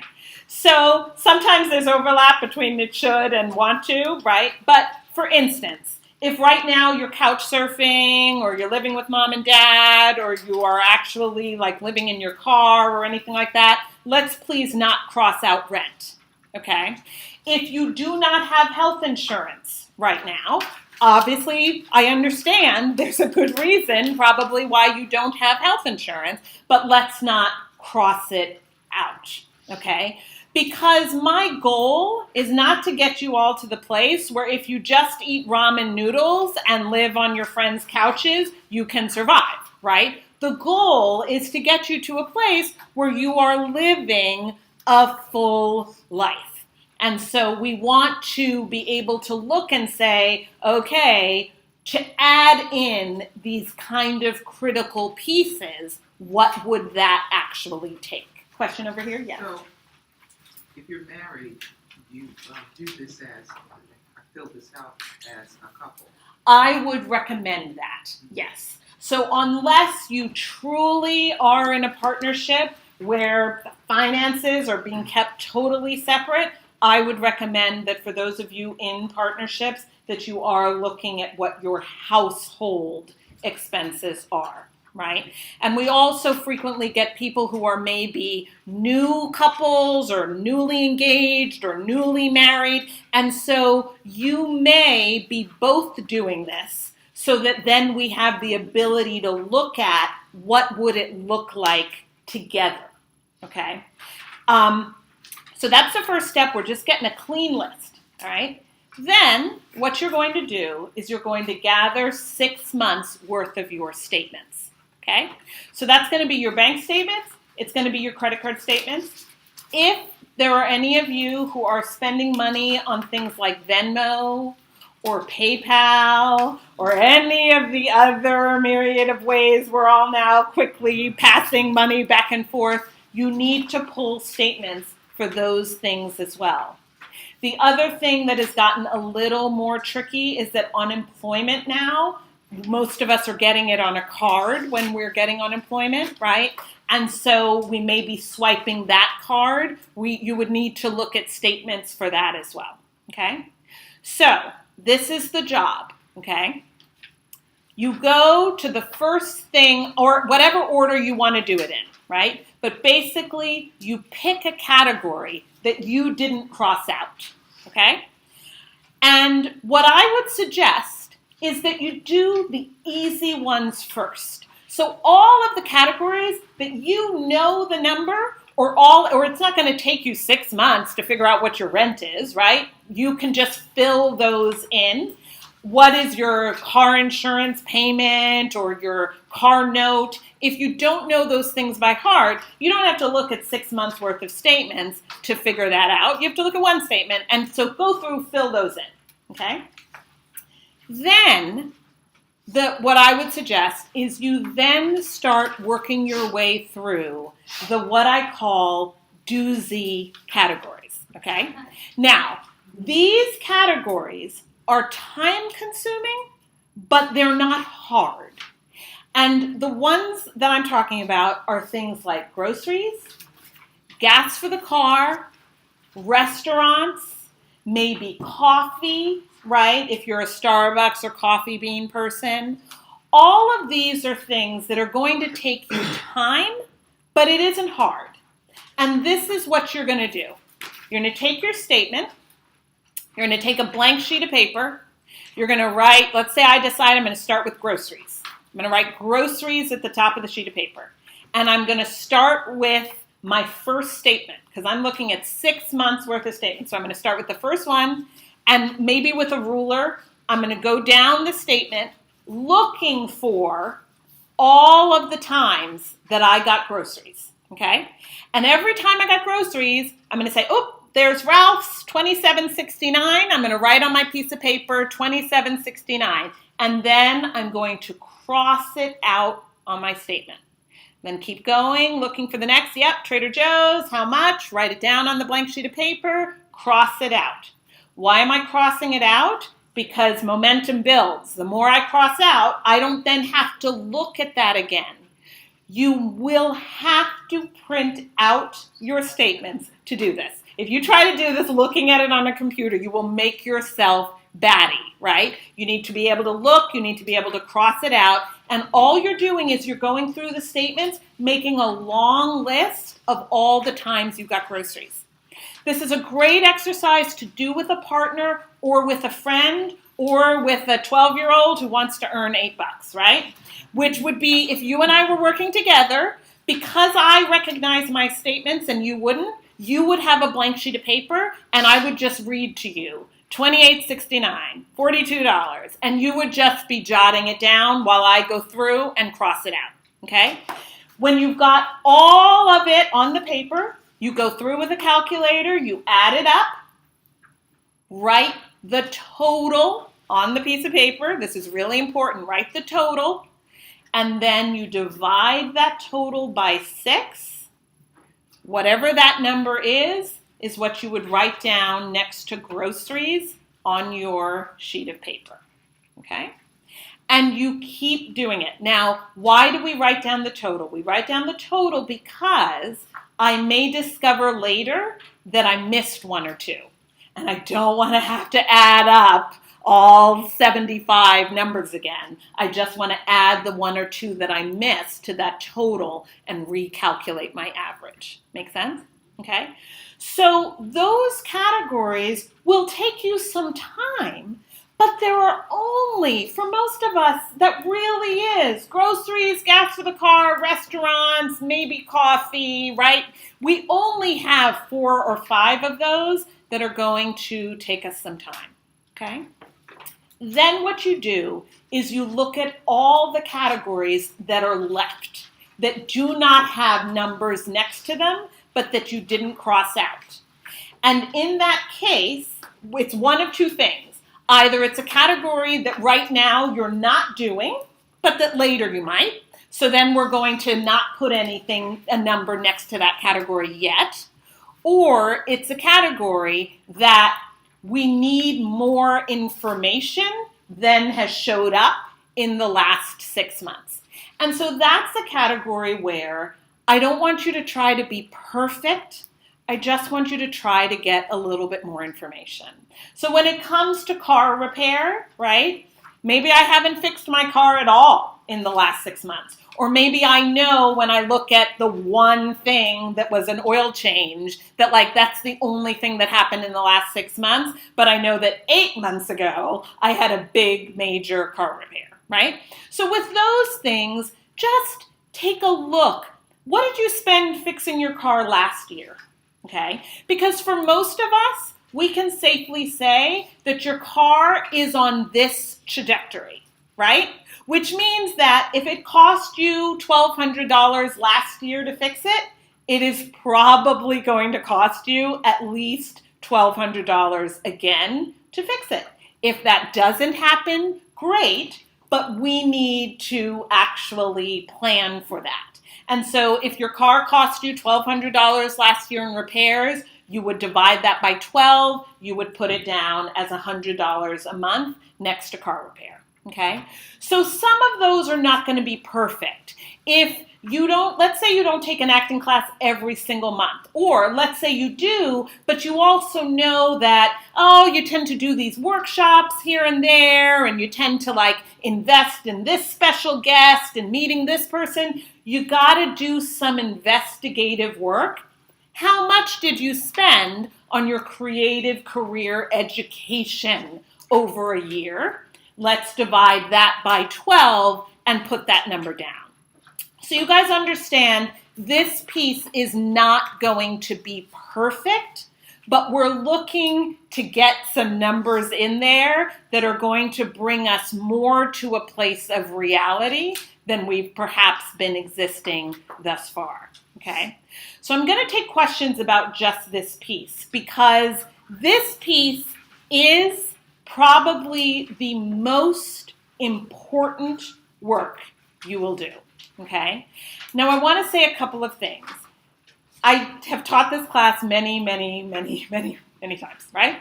And this is usually the place where I genuinely start to feel resentment wafting up towards me, right? Maybe as actors, we're a little bit more sensitive to the room, but I know it. Some of you hate me right now, okay? And I totally understand. And these are the kinds of things that are going on for you, right? 6 months? Is she nuts? And maybe I've done this before, or what is this really going to tell me, or any of those kinds of stories that we have going on, okay? So first of all, I absolutely can guarantee you these numbers are hugely valuable. And I really can say that now, having done this work with literally thousands of clients over 15 years. We need to know these numbers. And these averages are far more informative than we think they are. But we, given what we all do, we do not have the luxury of looking at a month and saying, that's what my numbers are, because we don't live those kinds of lives, okay? So again, the accountant, the lawyer, they could knock this out probably in an hour. For us, this does require more work, okay? But the second thing that I want to say about, really not feeling excited about this process is a part of it is the story that we continue to tell ourselves about this kind of work that we need to shift. So first of all right, while what I'm asking you to do, I'm not going to argue that it can be time consuming. It really is not complicated. It isn't hard. And so what we have to try not to do is what some of us have done in the past, which is you leave a class like this and it's Thursday, so we go home and we spend the whole weekend locked in a room, powering through this stuff. We're miserable, we hate it, we hate our lives, we hate Miata, and when it's over, you're just like, well, I did that. And that continues to reinforce the way we're doing money, the way we're doing this relationship, which is not remotely fun, right? I do my money work. I do it listening to books on tape. Because, and not like instructional books, I do it listening to like pretty trashy novels, right? Because that for me, I love to read. I don't get a huge amount of time to read novels. And I can totally listen to a novel while looking for what did I spend on groceries, right? You can totally do this with the television on. You can do it with a cup of tea, with a glass of wine. Do not do all 5 hard categories in one sitting. Maybe you decide this weekend I'm going to do groceries and gas for my car. And you do those, and you do it in a relaxed way, and then you fill in some of the other ones you know. Gather the 6 months worth of statements, and then work your way through this, and actually make it an exercise in how do I start doing this relationship differently? Right? Have a Law and Order marathon on in the background, like something that makes this not gotta sit down and grind, because this doesn't require you to sit down and grind, okay? So what I need to know is, do we have any questions about how you're going to do this piece? Do you recommend, sorry. Oh yeah, go ahead. Do you recommend that we reassess this every XYZ months? No. So what's going to happen is, so let me give you like the quickest summary, but for people who decide that this is all you're going to do with me, you're not going to go on, right? What you would do is this information will then give you an average of what you need on a monthly basis, right? So then we need to assess with what confidence do you know that that amount is coming in? Or are you under? Are you over? Like, where are you in terms of your profit and loss when we look at the real numbers? Because what some of us are doing is we're feeling like we can get by on $2,800 a month, but when we start adding in all of these things that we haven't been adding in, that's when we discover that what we really need is $3,400 a month. So that if we've only been consistently bringing in 27 and we think we're just getting by, that's why the credit card bills are mounting. That's why we're having to borrow from family and friends, right? So we have to first know that number. What I would then want is, in managing cash flow, my biggest on you is that I believe we all need to get our finances computerized.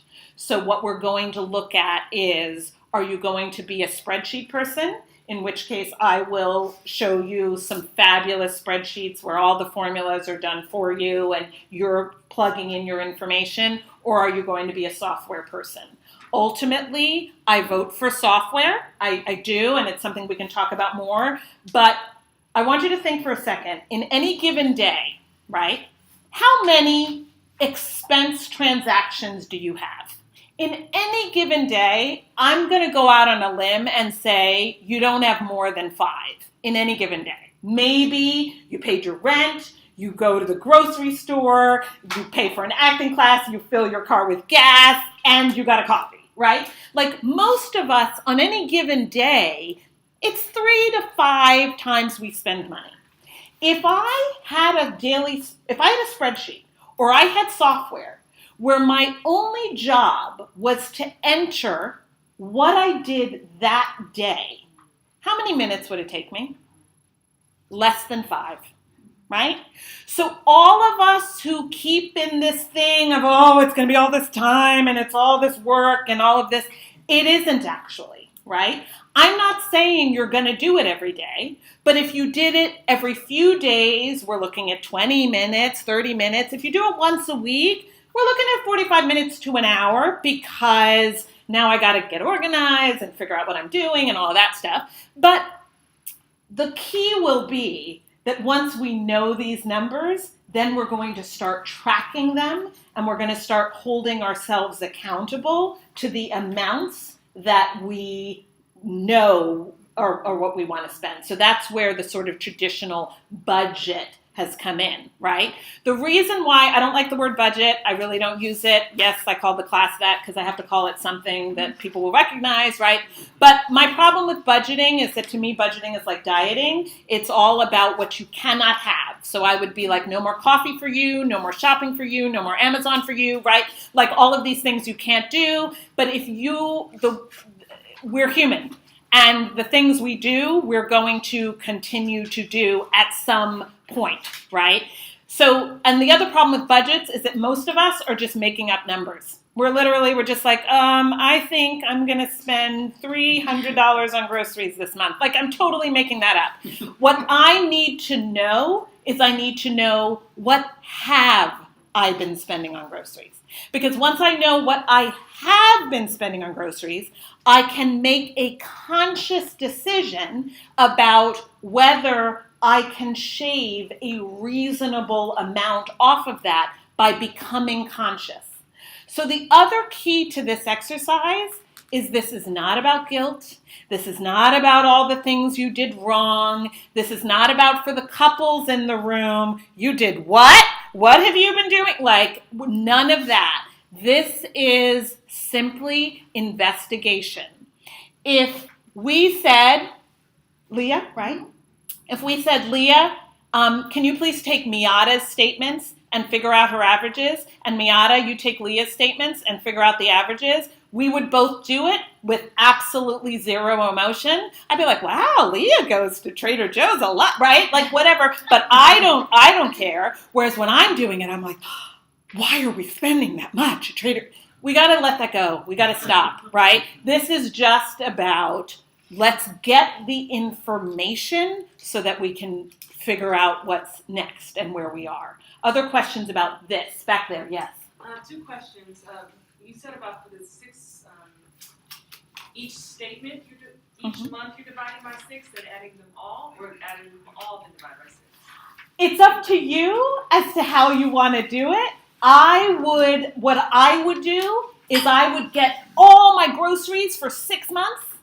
I would add it all up and I would divide by 6, right? You could get all your groceries for January, then get all your groceries for February, get all your groceries for March, and then add up all of those numbers and divide by 6.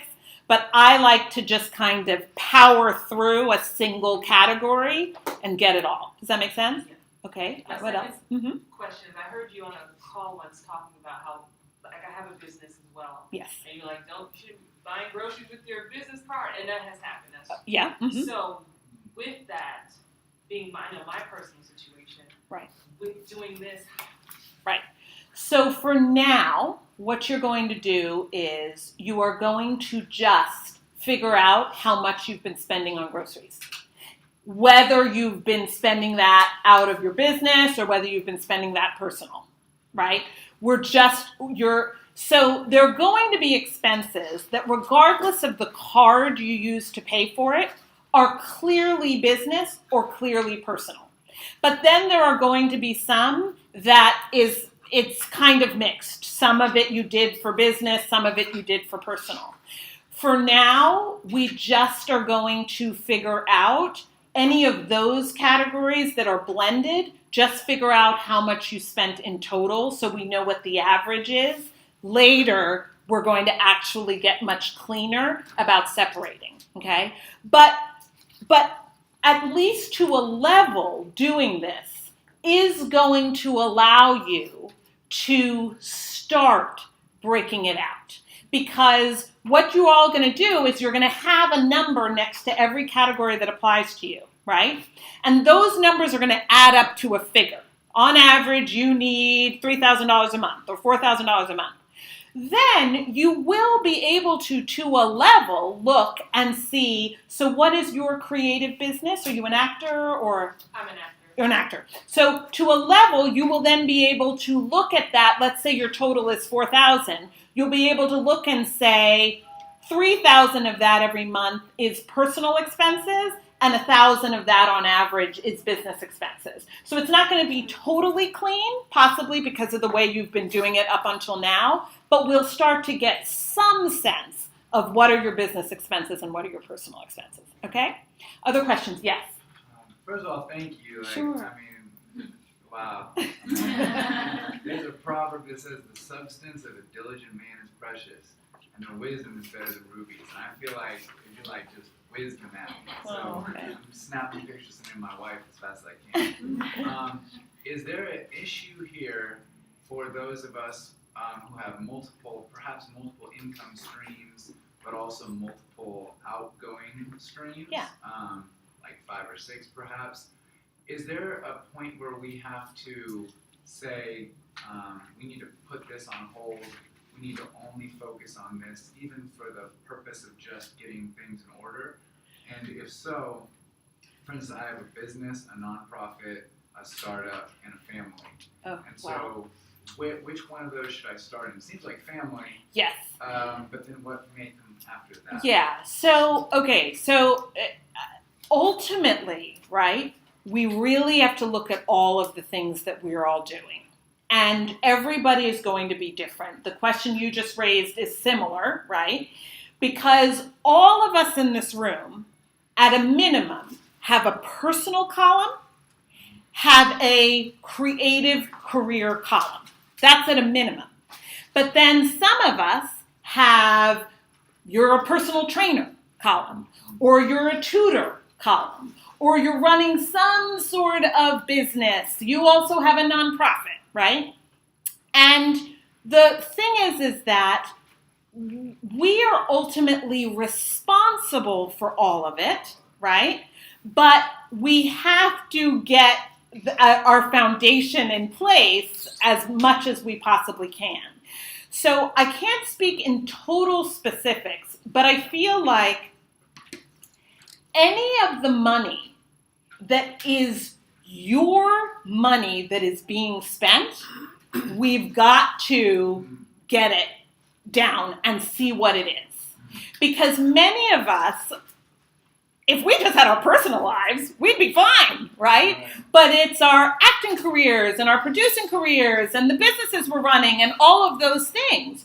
So I need you, to the best of your ability, to get clear on all that you're spending for the nonprofit and all that and to the best of your ability, you may decide that you need to have a few of these different, make copies, right? And you may decide, I'm going to have this one that is this business, and I'm going to have this one, which is my personal, because we do have to get through it all. It just may take you longer than the other person.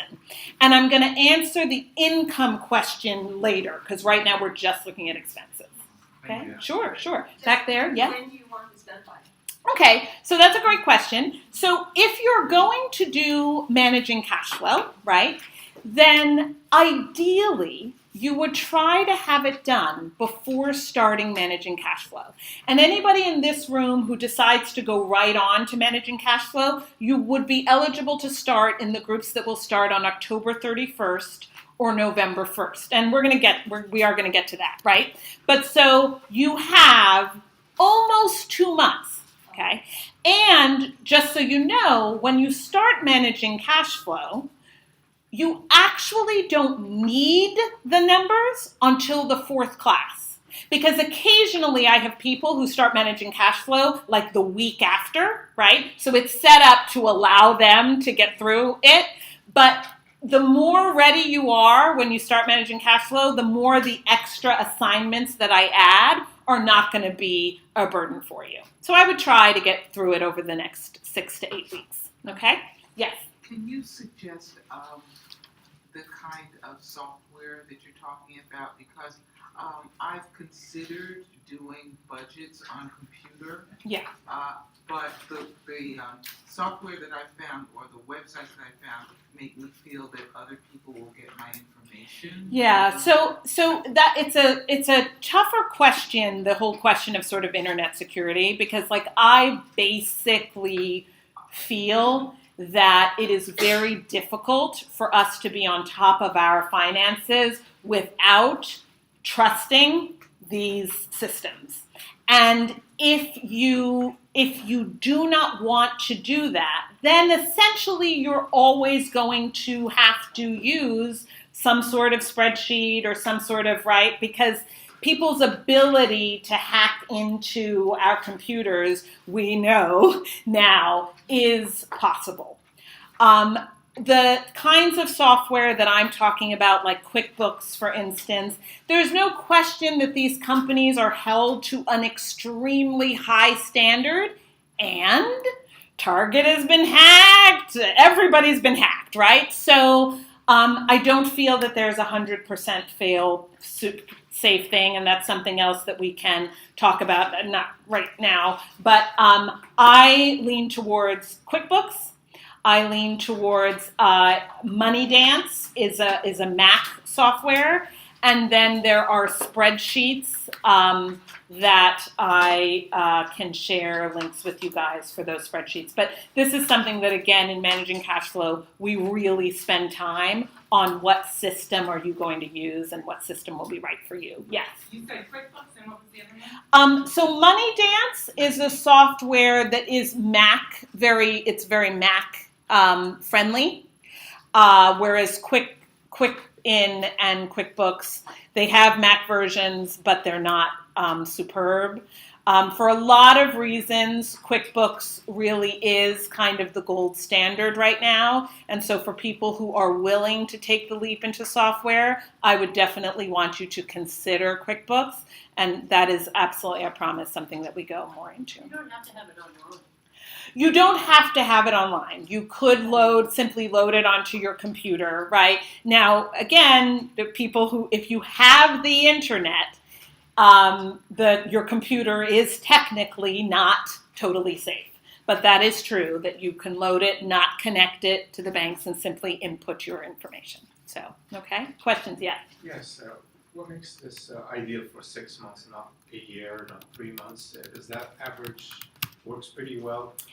Yeah, what it is that really what we found over time is that 6 months tends to give us a good enough number, okay? There are going to be things where you should look at a year, your car repair, there are going to be things like that.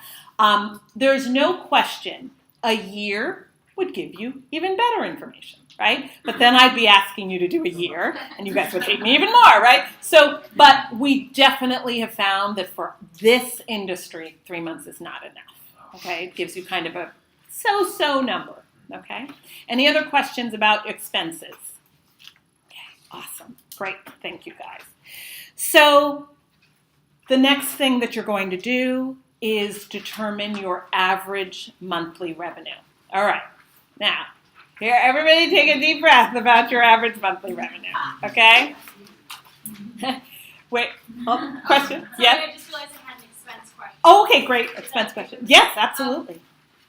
So I went on vacation this year, Mhm. and I'm not sure that that's something that I need to factor into my yearly expense, but like if I bought coffee and dinner on vacation, probably in like a week more regularly than I would have normally, Right. would you recommend putting that entire expense in a vacation category Yeah. or in a Well, Turn it into because it took you away, putting it separate is probably going to skew your number low, right?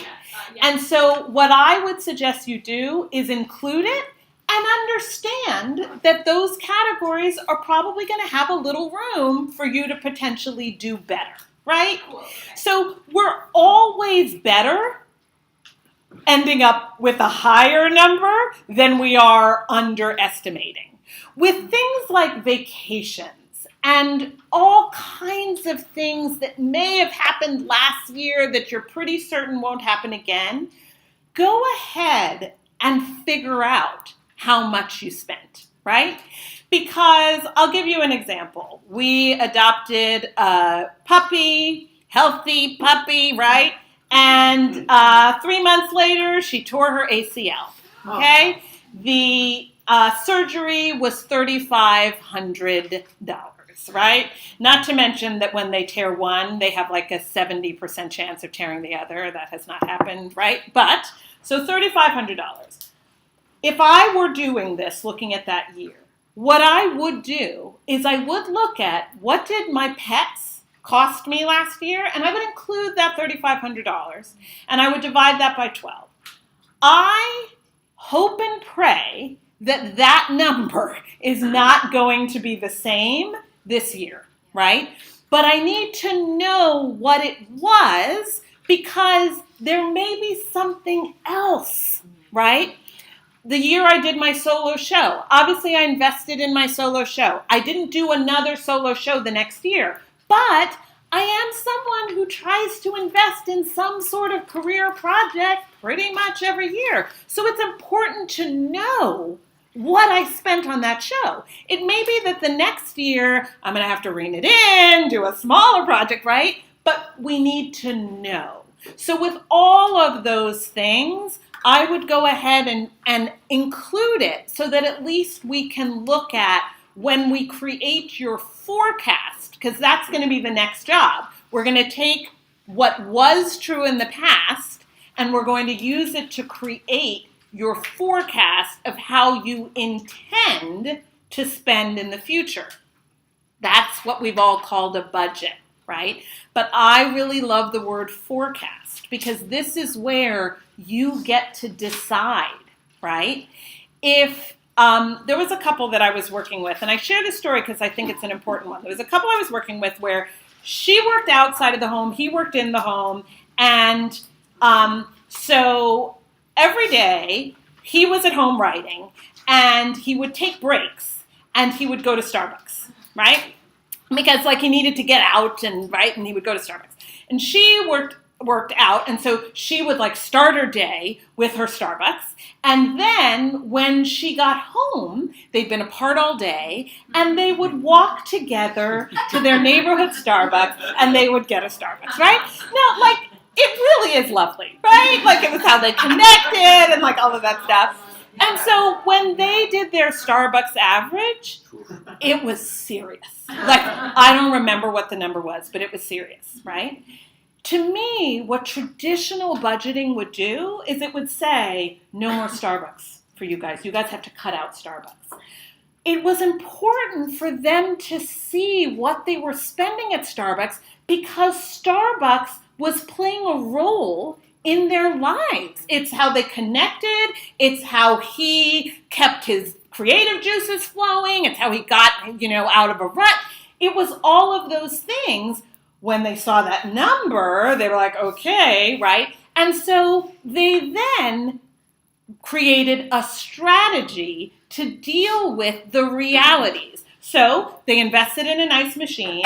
They took turns, like when she came home, it was someone's turn to make a special drink that they would sit together and enjoy the special drink. He would go to Starbucks, but he would get an iced coffee or an iced tea, and he would only do it like once a day or a cup every other day, right?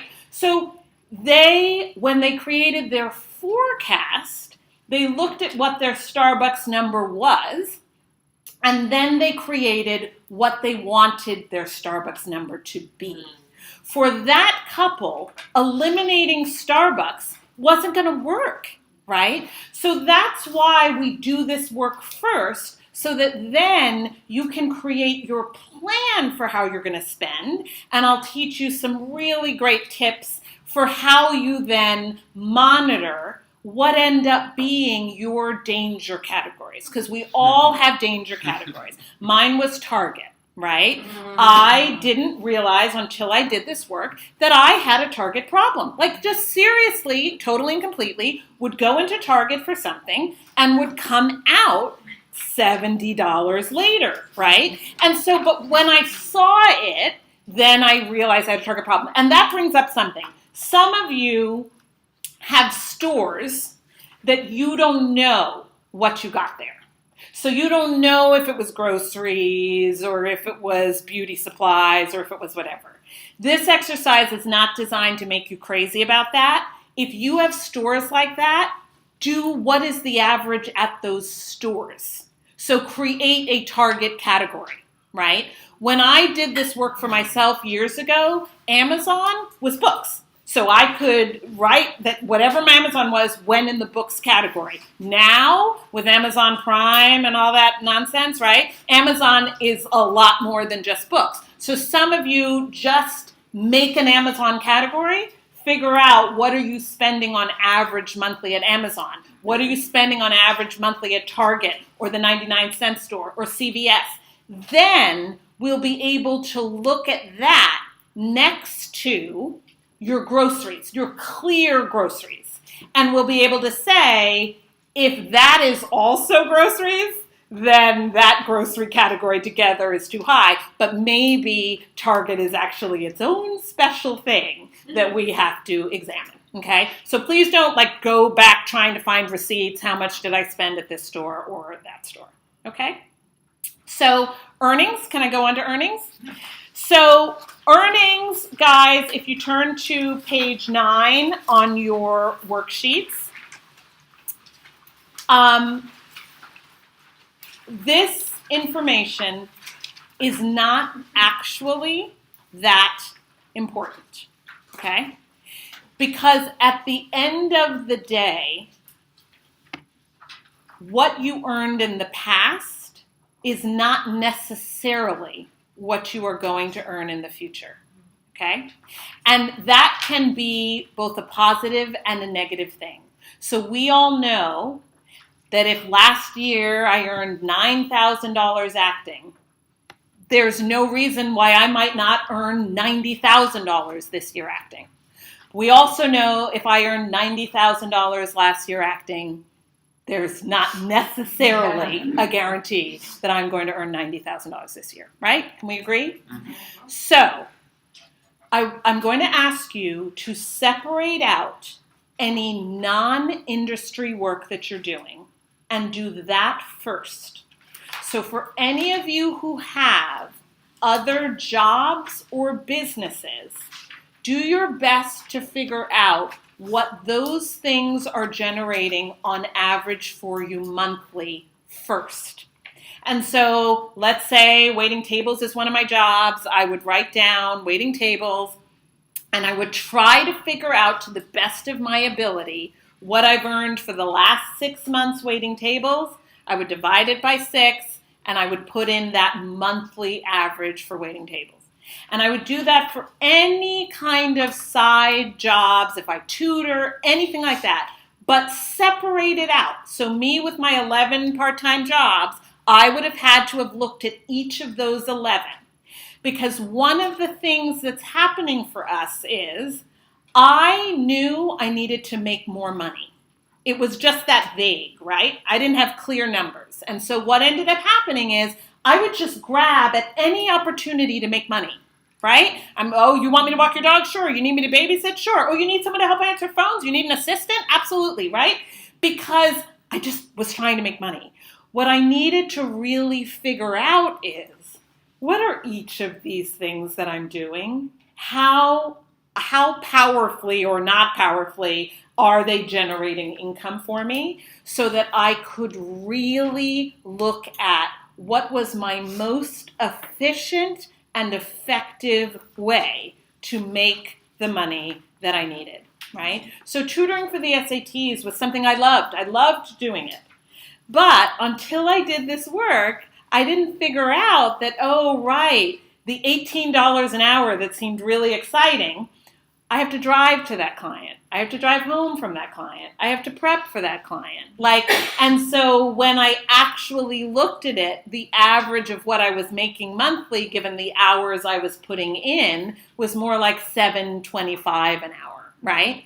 But we have to actually look at that before we see it, okay? Are you looking at gross or are you looking at net? Okay, so whatever is easiest for you to get the information, but make a note as to whether that's gross or net, okay? So that if we have to factor taxes into it, we know that we are at least needing to factor taxes into it. With your entertainment industry career, whatever that is, there is a space for you to simply look at the last 5 years and, to the best of your ability, write down what you earned doing that career each year for the last 5 years. So for that, we're not getting averages. You're just, if you are a producer, you're going to look at what your producer income was. It's probably your tax return, right? This is where you're probably going to be, the number that you'll get off your tax return is not going to be, because after all the deductions, right, a lot of us look like we basically didn't earn any money, right? But you really want to look at what came in prior to all of those deductions to the best of your ability, okay? This is not, please do not make yourself crazy over this. We're looking to see if there's any useful information here, okay? If I determine on the expense side that my average monthly expenses, let's say, are $4,000 a month, that means that after taxes, I need $48,000 a year, okay? What this will tell me is I can look at my creative earnings, right? So I would look, and the first question would be, in the last 5 years, have I ever earned $48,000 as an actor, right? That would just be the first question. If I have, how many of the 5 years? We also want to look at the 5 years and see, have I been right now on maybe a slightly downward trend? Have I been on a slightly upward trend? It's just information that then allows us to come from a place of choice and consciousness, right? Because if I need 48,000 and my creative career has never earned more than 10, that doesn't mean my creative career will never earn more than 10, right? That's a whole separate issue about what I'm doing and how I'm working to build my career. It's just that for me to continue pursuing my career from a powerful place, I need to know that what I need is 48, what I'm earning there is 10, so I have some responsibility to figure out my gap, okay? And so I encourage you to please try to look at this piece again as unemotionally as you possibly can. What we are doing at this point is I want you all to stay in the mindset of pride, that you are choosing to be someone who is committed to having a healthy relationship. And what that requires right now is for us to gather information so that we know what we're dealing with and can move forward. Okay? Any questions about the income piece? Okay?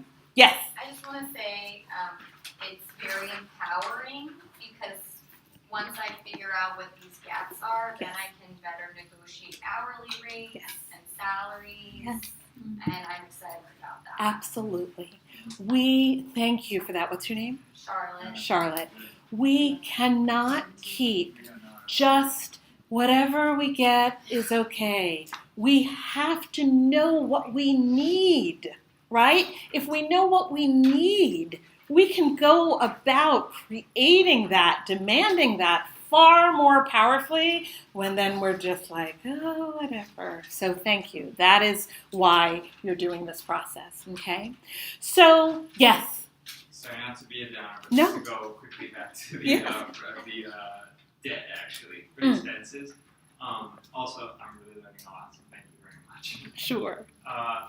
For example, with student loan, if you have something that's deferred, Yes. how do you, like, I'm sure this applies also to credit card debt, maybe that Yes. that you have to, but like, where do you put that? Thank you. Thank you so much. That's super important. So, okay, with debt, the first thing I'm going to say is, with the debt section, that is what I'm going to ask you to do is to write down the minimum amount you should be paying to keep that debt out of default. Okay? So I know I'm not yet fully answering your question, but for those of us who have credit cards where we are carrying a balance on the card, there is a minimum amount that you have to pay for that not to go into default. And it may be that right now you're trying to pay double that, or you're trying to pay that plus 25 or whatever. For the purposes of this, I want you to write down what is the minimum amount you need to pay, okay? Because our first job, believe it or not, paying the minimum on your debts, if you do not add to those debts anymore, it is actually a debt plan. I understand it's not an exciting debt plan because it's like a 15-year debt plan, right? But it is a plan. And so the first thing we need to know is what is the amount that you need paying the minimum on your debts. Then we'll learn how to set a plan in place to accelerate that. So for those of you with deferred student loans, what I would say is you're going to have a number that right now doesn't include that payment, right? What I would want you to try to find out to the best of your ability is what is the amount that would be sort of the minimum that when it comes out of deferment, you would be required to pay.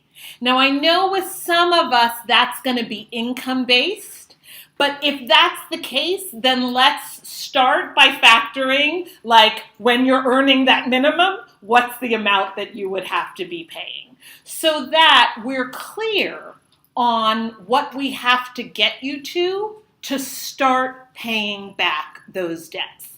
The same is true if right now, we may have young people who, for instance, your parents have said, we will cover your car insurance for the next 2 years, or we'll pay your cell phone bill, or some way that they are helping, right?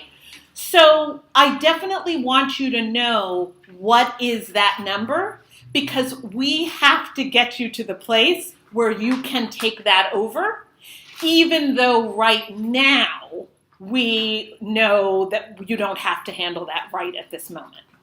So does that answer what you were asking? Okay, great. So you're talking like 10, you know that the minimum is like 10-year plan or like 15 years? Yeah. So go for that number. And start by going for the longest plan, right? Because some of us, we're like, here's what I promise you.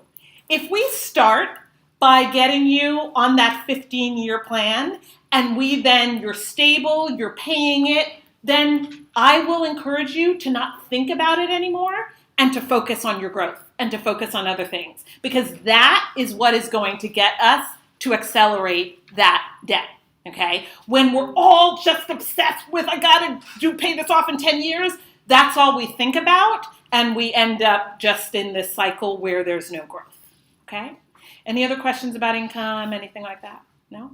Okay, awesome, you guys. So we talked a little bit about this, right? this is where we're then going next. So you're doing this work ideally once so that you never have to do it again.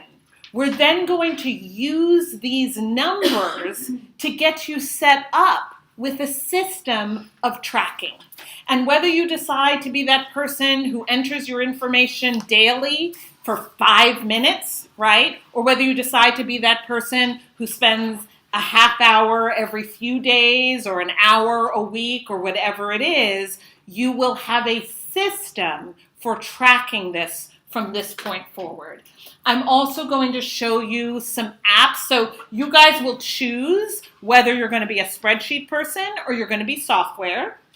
And while I feel like the end result for most of us, we want it to be software, some of you will decide that either the expense to start with software or the learning curve to start with software is not something you're comfortable with. And so then we'll just have you start with a great spreadsheet. Others of you will say, I'm just going to dive right into software. And so we'll talk more about that, but also some great apps. So I use an app called Good Budget, and I'll teach you exactly how to use that app. And I use that app to monitor just my danger categories, and it has absolutely changed my life financially, and so many students love this app. So I will show you guys how to use these things. Also, tax season becomes a breeze. Like it's this whole relationship thing. We gotta stop with the March being this horrible month and stressful and like all of that stuff. When you get your stuff on a system, doing your taxes literally is an hour-long process. And it will cost less when you're having someone else do it because what you are giving them is what allows them. My CPA does our taxes straight from our QuickBooks files. So the only work, bless you, is we will have a meeting close to the beginning of the year where he'll review my files with me, tell me places that I need to clean it up a little bit, and then the files are done, the taxes are filed for all my corporations and companies and me personally, and everything is done easily and quickly and for not a huge amount of money. So that's the other reason why we're all going to be doing this. So next steps. I just started a group of managing cash flow this week. So they started on Tuesday and Wednesday. So the next one for you guys will be the Tuesday group will start on October 31st. The Wednesday group will start on November 1st. It runs for 6 consecutive weeks with the exception of this is the one set where we skip a week for Thanksgiving. So you will actually end up having 3 classes, you'll have a week off, and then you will have 3 classes, which is why it actually runs 7 weeks.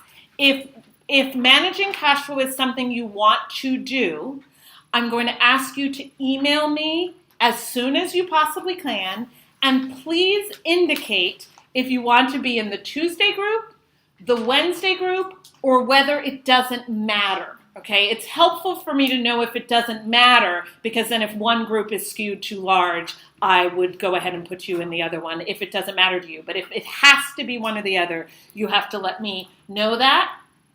People who are interested, give me one second, people who are interested in the psychology of money, I've written the email on here, lagroups@actorsfund.org.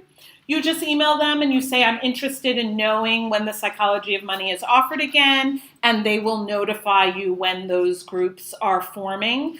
I never recommend that you do managing cash flow and the psychology of money at the same time. Okay, so if you really feel like you want to do the psychology of money first, I would assume that it will be offered one more time before the end of the year, and then you would wait and you would do managing cash flow with me in the new year. We would start in February. If you want to do this first, managing cash flow first, then you would have the opportunity to do the psychology of money in the new year as a graduate, and you would just be, you'll be a part of the graduate program. Okay, so questions? Yes?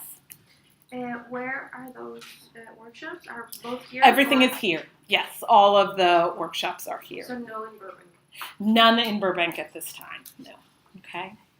You can also sign up. There's a list you can sign up for on the Actors Fund website, just in case you want to hear about upcoming events and things like that. But once you become a Managing Cash Flow, a member of Managing Cash Flow, and then a Managing Cash Flow graduate, I communicate with you guys totally regularly. We have our own special secret list, right? And we have a Facebook group and all of that stuff. But this would be to be on the Actors Fund list just in case there are any events that you want to know about. So any last questions or challenges, anything at all? Yes. If you do 1099 work, if it's possible to put away the tax money you're going to need for it right away, what's a good percentage? The safest percentage, I feel most of us are going to be safe with 25%. And hopefully then with our deductions, we'll come in under that, right? And we'll have some extra. But for those of us who are being paid in a 1099, yeah, we have to, or we have our own businesses, we have to be putting that money away. Absolutely. And Yes. that's the maximum secure percentage, right? The maximum. Yeah, I mean, the highest tax bracket is actually between 35 and 40%, right? But we would really have to be earning like over $250,000 and not have any deductions and things like that. So most of us are really going to be safe with 25%, okay? Yes. Just with regards to the money cash flow thing you're doing, the cash class, can Yes. you do makeups if you have to miss? Yeah, so the way that Managing Cash Flow works is obviously the hope is that you'll be able to attend all 6, right?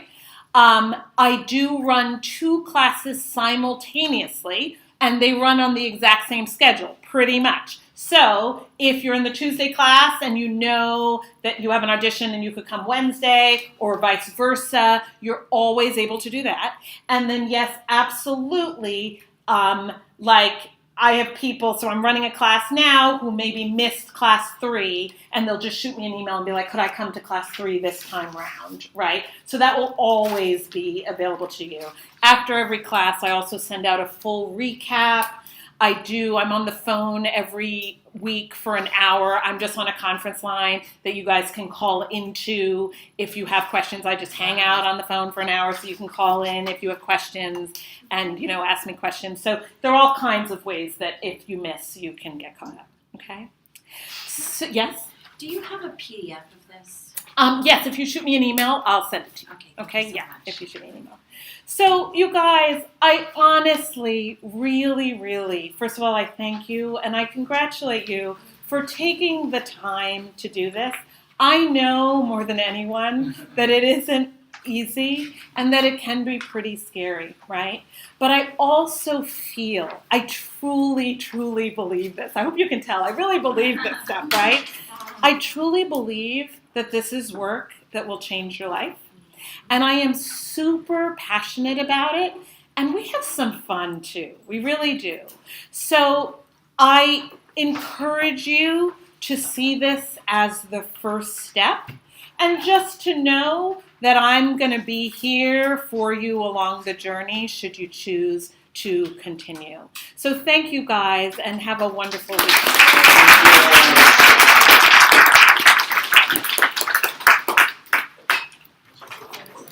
If I didn't get a group, thank you, guys.